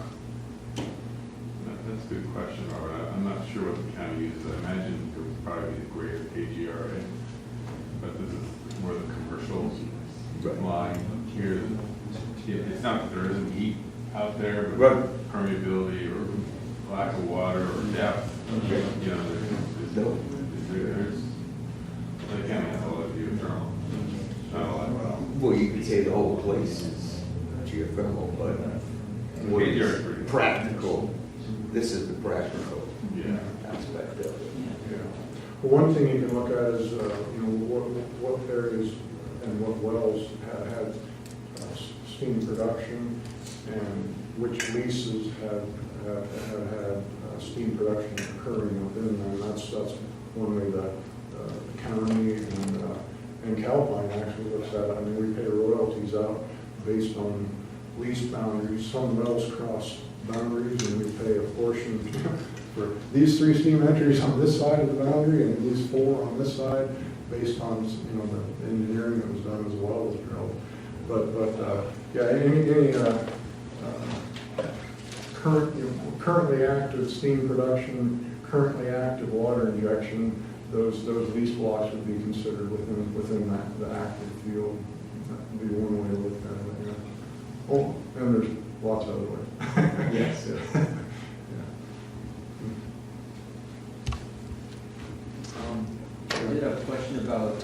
mass balance, you had brought that up. I was wondering, at what resolution will Calpine intend in the future maybe to analyze whether that's being, how it's being achieved, if not, or not achieved? Yeah. I actually have a slide that shows that pretty well. We do keep track, but our geologist, Linda Wright, actually does a good job with it, and she produces some better plots, but this one gets the job done, I think. If you look at this one, you can see, looking on the right side of the display here, steam production and water injection volumes in billions of pounds. So it's a mass. And so what we're looking at here with the red curve is the historical steam production in a unit of mass. And then we're also looking at the water injection as mass. And so if those curves ever meet, that's mass balance achieved. Some of these numbers in here are 70, 75% of mass balance, where we never achieved complete balance.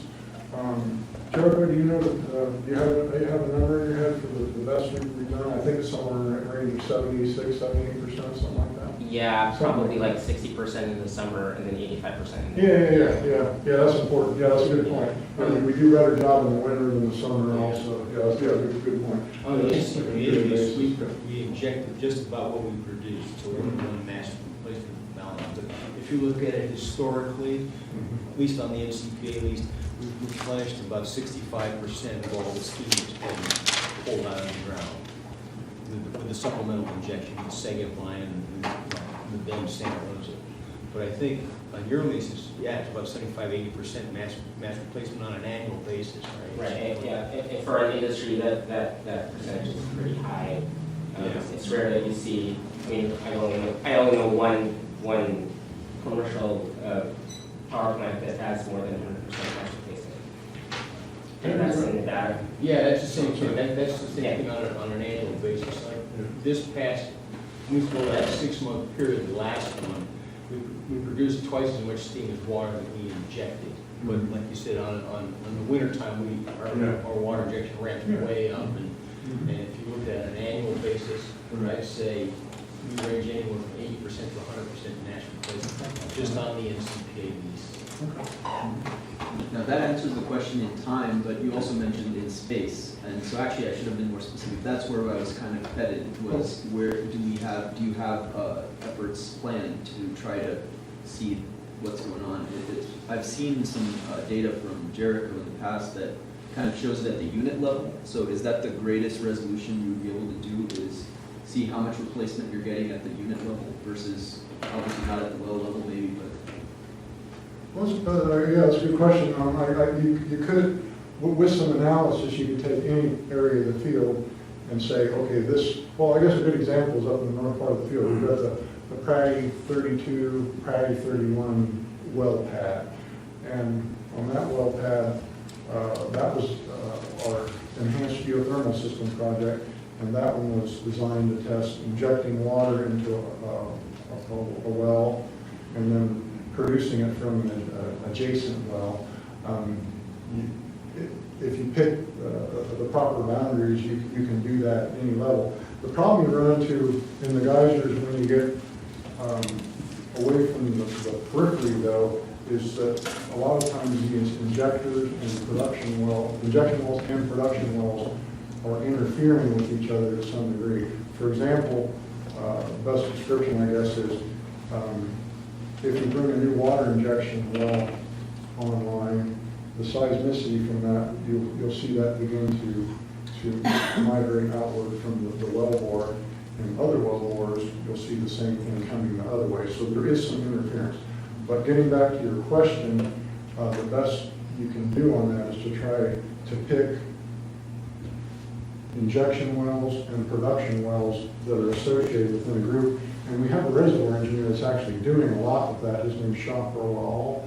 And he is doing a lot of work with injection group analysis, where he'll look at a particular group of wells that are impacting a given production well. You can do either, you can do it either way. I think what you're asking for is if Calpine has a micro view of master placement per unit. I mean, we have data that has production wells and injection wells. I mean, we can be as micro as you want, but what Craig is trying to say probably is we do have injection well groups that make more sense than just a unit level. There are wells, production and injection that are connected to each other. They're not necessarily belong to just one unit that we are using as far as master placement. And if you're interested in that analysis, we can definitely talk about it. We do have that, and it's readily available for you if you're interested in that. We don't look at it on a unit basis. I mean, I'm sure Derek would probably agree, but for us, our goal, in geothermal, we're essentially mining heat. 99% of the heat's in the rock, and the water's a mechanism to bring it to the surface. So our idea is to try to spread the water out as wide a geographic areas we can possibly get and get a faster heat recovery of that water and have it come back and steam as quickly as possible. So we don't look at it, hey, this area is got an 80% mass replacement, this area got 1%, 100% mass replacement. We're looking for the hotter spots and we can get the faster recovery in terms of that, and that's where we try to target our injection. Now, but you're not going to send water into a place where there's not heat to mine. So Right. I would think you would, master replacement would tell you something about what the overall health of the kind of seismicity mitigation efforts, right? Because where you extract steam, you want to also send water. And Right. so the less you do of one or the other, Yeah. the less mass. Yeah, I see what you mean. Yeah, but there are various, like he was talking about alluding to in the geysers, various areas have different characteristics. The stuff they have in the northwest, they have high gas, high chloride. Right. So And- you need more injection there to knock Yeah. down the Right. NCP And and in all that. other areas are less hot, and so we don't tend to shy away from those. I'm sure it's the same. for that. And what Ed was saying about them backing off of injection, because they're thinking they're watering up their wells. I mean, we're acting the same way. In our southeast portion of the plants, we do back off injection, which is close to NCPA, and just shift it to more the center and northwest portion of the field. In northwest portion, you see more Santa Rosa water end up, and in the middle of the field, you'll see more of the CGEP injection migrate from the plants that are closer to NCPA and more towards the center. So actually, I think one time that you showed me the unit level data, there was less mass balance in the southern portion of the field, and that's because you're getting migration from NCPA. Is that right? I mean, we can have the data on that, but I mean, we are just reacting to what NCPA is seeing as well, which is they may be. I mean, we might be overwatering the resource, so we're trying to back off. It's not as quite as hot as the Yeah. other part of it. You know, for us, we just, I don't see a lot, at least on our side, I don't think there's a lot of cross-lease change in production or injection. We did a tracer study way back in 2013, and Calpine, we did not see a great deal of cross-border, cross-lease migration of steam and water. So sorry to drill it down on that, so then, no pun intended, but Yeah. what would you attribute it's mostly to try to knock down NCGs, that's where you're directing the injection, and that's why less is going to the south geysers area? Well, and it's a combination of things. I mean, we only have the injection wells that we have, so we're only going to be able to manage the resource as good as our injection wells. So if our existing injection wells are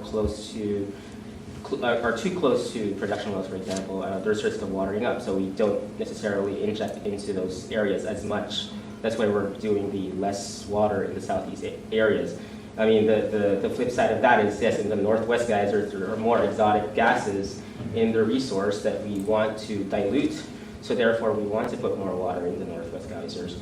And not just any water, I mean, we just want the purest water that we have, which right now is Santa Rosa, so we divert all our water into the northwest geyser. So, I mean, it really depends on where you are, and we just react to what we have and what kind of resource we have and what kind of water we have. So that means then that you're limited by the number of wells you have, the injection wells you have existing at least in the south geysers. Well, limited to the good injectors. I mean, there's a lot of, if you look back in the geyser's history, you'll find that there's like 8 mega injectors in like a 2,000 megawatt plant, for example. I mean, right now we're shifting from that model to a 50 plus injector, which benefits not only the resource by dispersing water, it also benefits the seismicity because we're not hammering one part of the resource, we're dispersing, we're doing the rainfall thing, and we're getting towards that. The injectors in the southeast not necessarily are bad, it's just that we need more of them to do that rainfall dispersion type model that we're trying to do.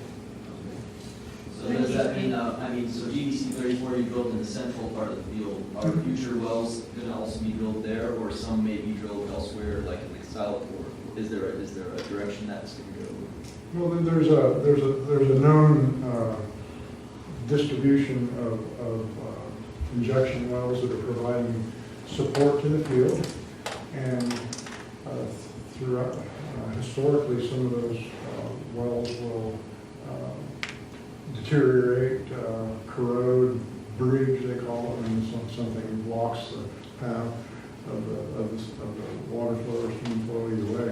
But anyway, the important thing I guess to mention is that we need to keep track of each of those wells over time, these injection wells, how much fluid we're putting into them, and look at the production support they're providing for the nearby production wells. When we put a new injection well online, generally you'll see a response to that from nearby injectors. The GDC 34 was put in place because we needed a new injector in that part of the field.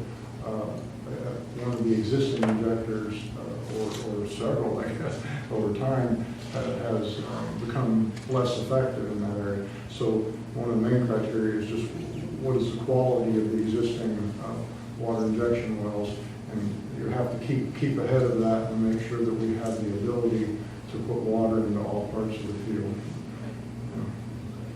Thanks, Craig. Mark, did you have more to report? Just a couple of things. Well, first there was that question about Bottle Rock. So for anybody who's unaware, Bottle Rock is owned by Alta Rock Energy of Oregon. So they're not affiliated with either NCPA or Calpine. Now that ownership has transferred from the previous Bottle Rock company, I believe. So if you have any questions for what their operations are, please contact that company. If you need a contact there, please come reach out to me here at this meeting, and I can provide you my email, and then I can send you along their contact information. They're very limited right now. I think they have a number of injection wells that are very down to, in terms of operations, they're down to one well that's basically kind of a token injector right now just to keep it active. They're limited by the volume of fluid they have available to them. So, they're having a required test proceed once the rainfall arrives. And, we're still waiting on that. So, that's basically gives you the picture of what's going on over there. So, and the second thing I wanted to mention was, so I stepped in and after Joe Austin's recent retirement in June 30th, last fiscal year end, and then BG Tackett here, he's a previous Dogger employee, came back out of retirement to help us also. He's going to be working about 50-50 on geothermal and other responsibilities. So both myself and I will be involved with permitting and any other matters, regulatory matters with Calpine primarily, since NCPA is on a federal land lease. So if you have any questions, I can give you both mine and his contact information.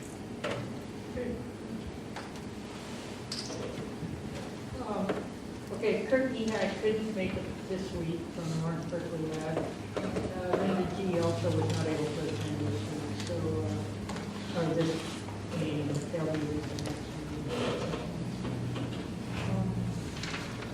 We're taking US Geothermal, Western Geopower off. They were bought by someone else. Move on down to Santa Rosa Geysers operations. Mike Sherman, do you have anything to report? Anderson Springs Community Service District, Ariel. Do you have anything to report? No? Cobb, area water. Did you want me to report? If you have anything to report. Yeah, well, I do a little bit. Oh. I had a broken window, and it was probably this 4.2. I don't know. I don't live out there anymore, and so it makes it difficult for me to really be a part of this committee. And we are looking for someone else to replace me that is a board member of the CSD, because I don't live there, so I don't, I just don't have the information.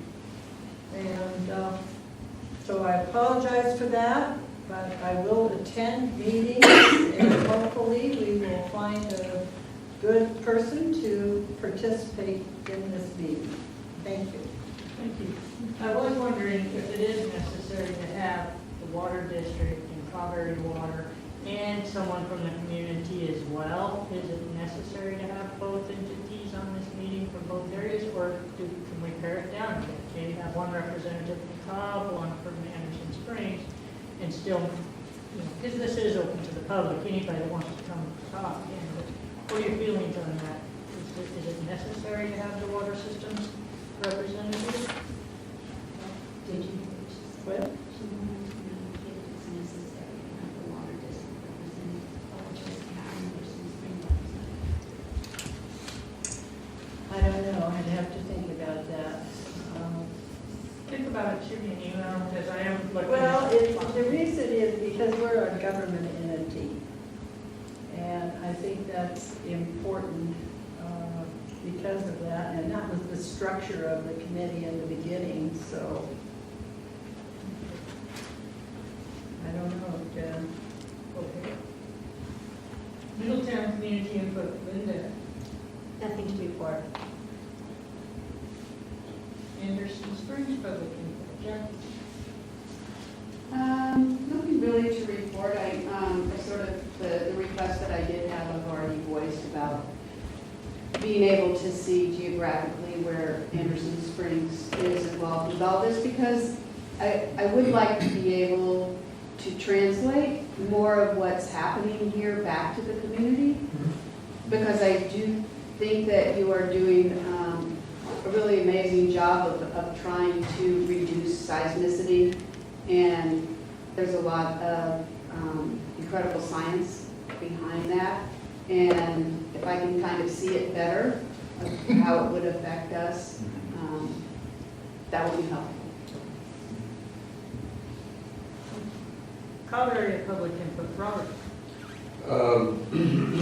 Well, there was a significant amount of seismic activity at the Cobb Area Council, and Rob Brown and I locked horns over this right to geothermal exploration and development ordinance that we proposed, but there was quite a bit of concern because industry wasn't a part of it other than writing it, because obviously the technical data was beyond that, which anyone at the county lake is capable of. But the reality is that people were more outraged because there was a proposal for an ordinance that affected everybody within 5 miles of that outline of the resource. But there was no input from industry. There was what the expansion, quote unquote, expansion and development is going to be.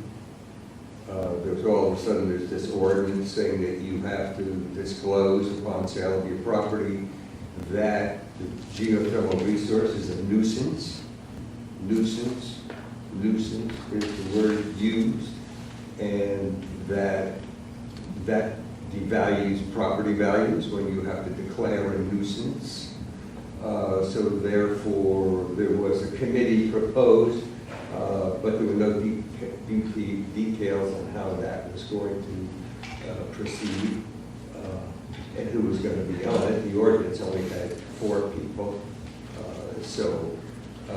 That's all been pulled off the table at this point, but at the next Cobb Area Council, I am expected to report back on how things proceeded with that, and this meeting makes that far more clear. But it was kind of a downing brook about this.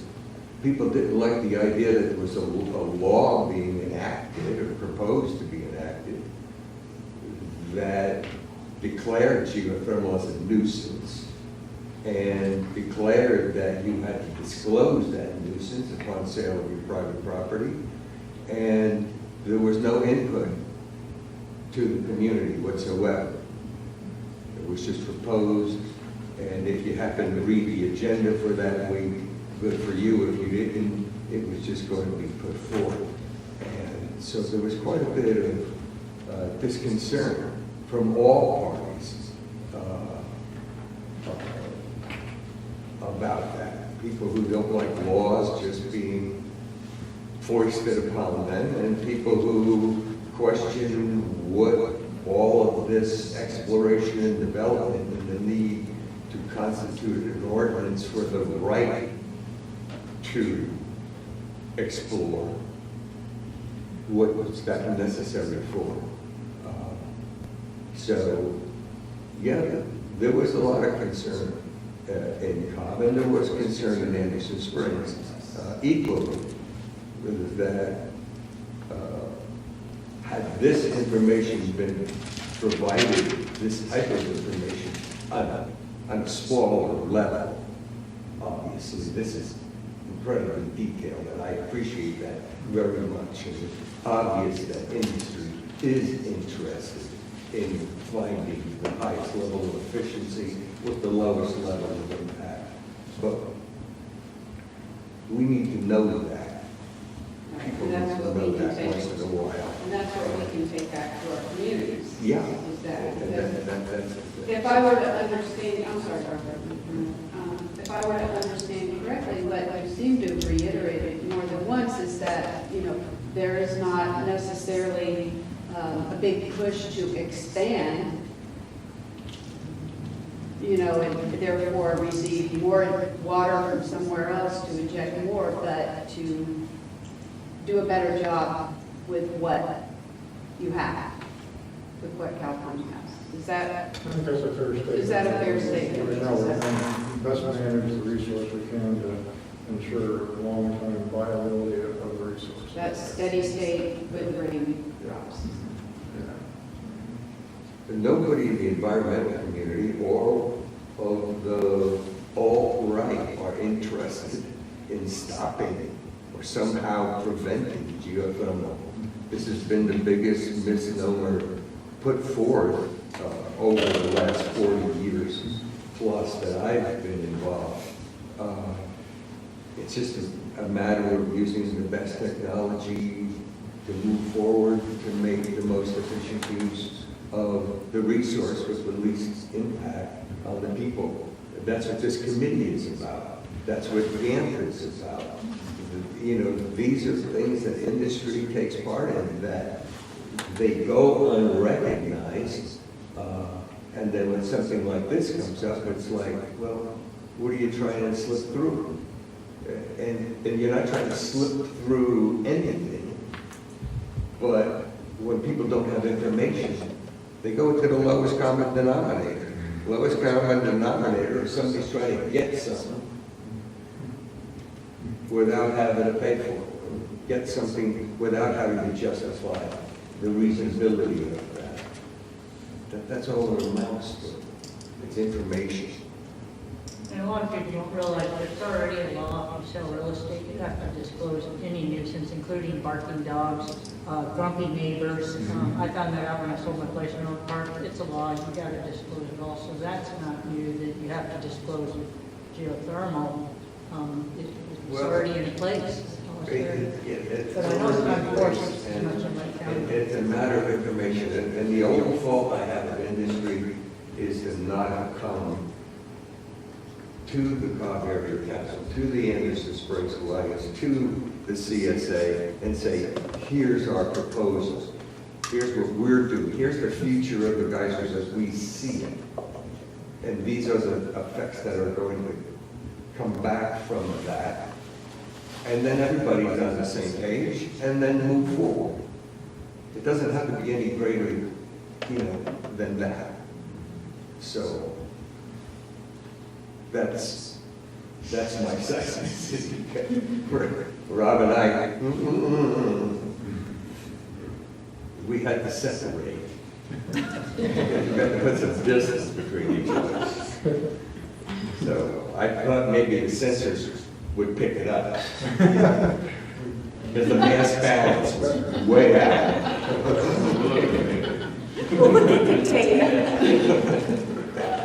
Well, there are meetings.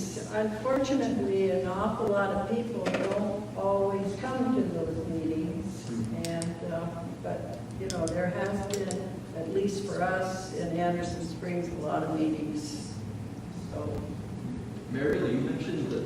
and they're advertised, their postcards are sent out and everything. And you get some people, but, the room isn't full, I'll put it that way.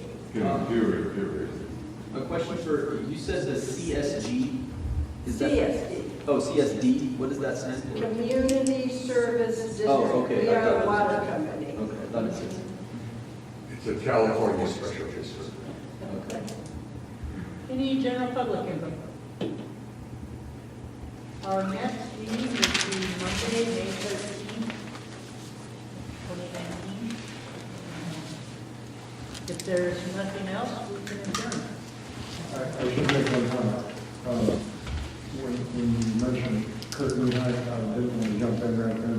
I was provided with a very brief presentation from Curtin High.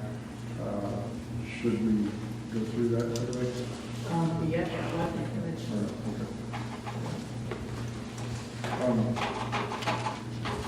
Yeah, and of course, Kurt's not here to talk about this. So anyway, we'll do this and give it the time it deserves here, but try not to take up too much time. So these slides at the top, or the image at the top, the project focus for this Northwest Geysers High Resolution Project is detailed here. The only thing to mention here is these two images and some presentations I did previously. It was kind of like some of the foundation for the project we're working on now. So the whole idea is that microseismicity can give indications on fluid flow movement, but it's not the complete story. And so some of the work that's being done here is try to understand that some level of fluid flow is occurring through fracture rock without triggering microseismicity. Sometimes it just flows. So anyway, what we want to do is try to understand that a little better, and that's one element of this project. And one of the things that happens is when you take a fluid in place in a rock and you substitute it with a different fluid, if you take water and substitute it with steam, you change the velocity at which sound waves go through the rock, just to put it very simply. So that's one element of the project. I'll just mention that, of course, there's actually 93 stations. What they're doing now, just to summarize this, is they're collecting data, and Lawrence Berkeley National Labs is analyzing that data. So this monitoring program is going to be in place for at least 12 months, more likely 18, it looks like, and they're recovering data at a 3-month interval, and they're working on a process known as tomography that gives you some indications on how fast basically sound waves are moving through the rock. And when that velocity of sound wave changes, that indicates the change in the reservoir. Like I said, if you're substituting water as a fluid for steam as a fluid, it will change the velocity at which sound waves move through that body of rock. So anyways, a lot of this work is organized around that effort. And once again, we have these instruments that have been put in place up there. Just a real nice look at these. The important things to mention: solar power, data recovery every 3 months. They're all cemented to the substrate. This is actually not one of the best examples of this. Most of these are right on a rock outcrop, cemented or actually a rock outcrop. This one appears to be not quite cement so. But anyway, I won't get into a lot more detail on it, except to say we did a lot of testing with these instruments and these configurations in these small units, and optimize everything before going out and putting the 93 stations in place. And then just a final slide on this. There's been some work to go out and understand each of these stations, what's the data quality coming off of these, what is the noise level that's being recovered. Some of these are near power plants, there's vibration, near to steam lines, things like that, near to roadways. So all these things contribute to what is the effectiveness of each of these stations. And that upper left image is showing the station noise map at a certain point in time. And so that's one piece of information that needs to be understood as far as utilizing the data from each of these stations. Just to kind of wrap this up, like it says here, there have been 2 card swaps done. Calpine organized having these guys in the field, and got all the equipment ready for them to drop tablets with GPS mapping right on in front of them, so they could go out and look at a map and say, okay, I'm this blue dot that's moving on this tablet, and I need to get to this red dot on the map, basically. But anyway, in the end, you collect all this data, and they're doing some detailed science with this to try to better understand this is basically, like I said, what is the speed that the sound waves travel through different portions of the rock. And when you have this dense network, it gives you more statistics to understand that better. So anyway, that's kind of what Kirk would have said into his beer. He would have thrown a few more details at you, I think, but I think that's probably about the level we want to take it for this meeting. I think. Any questions?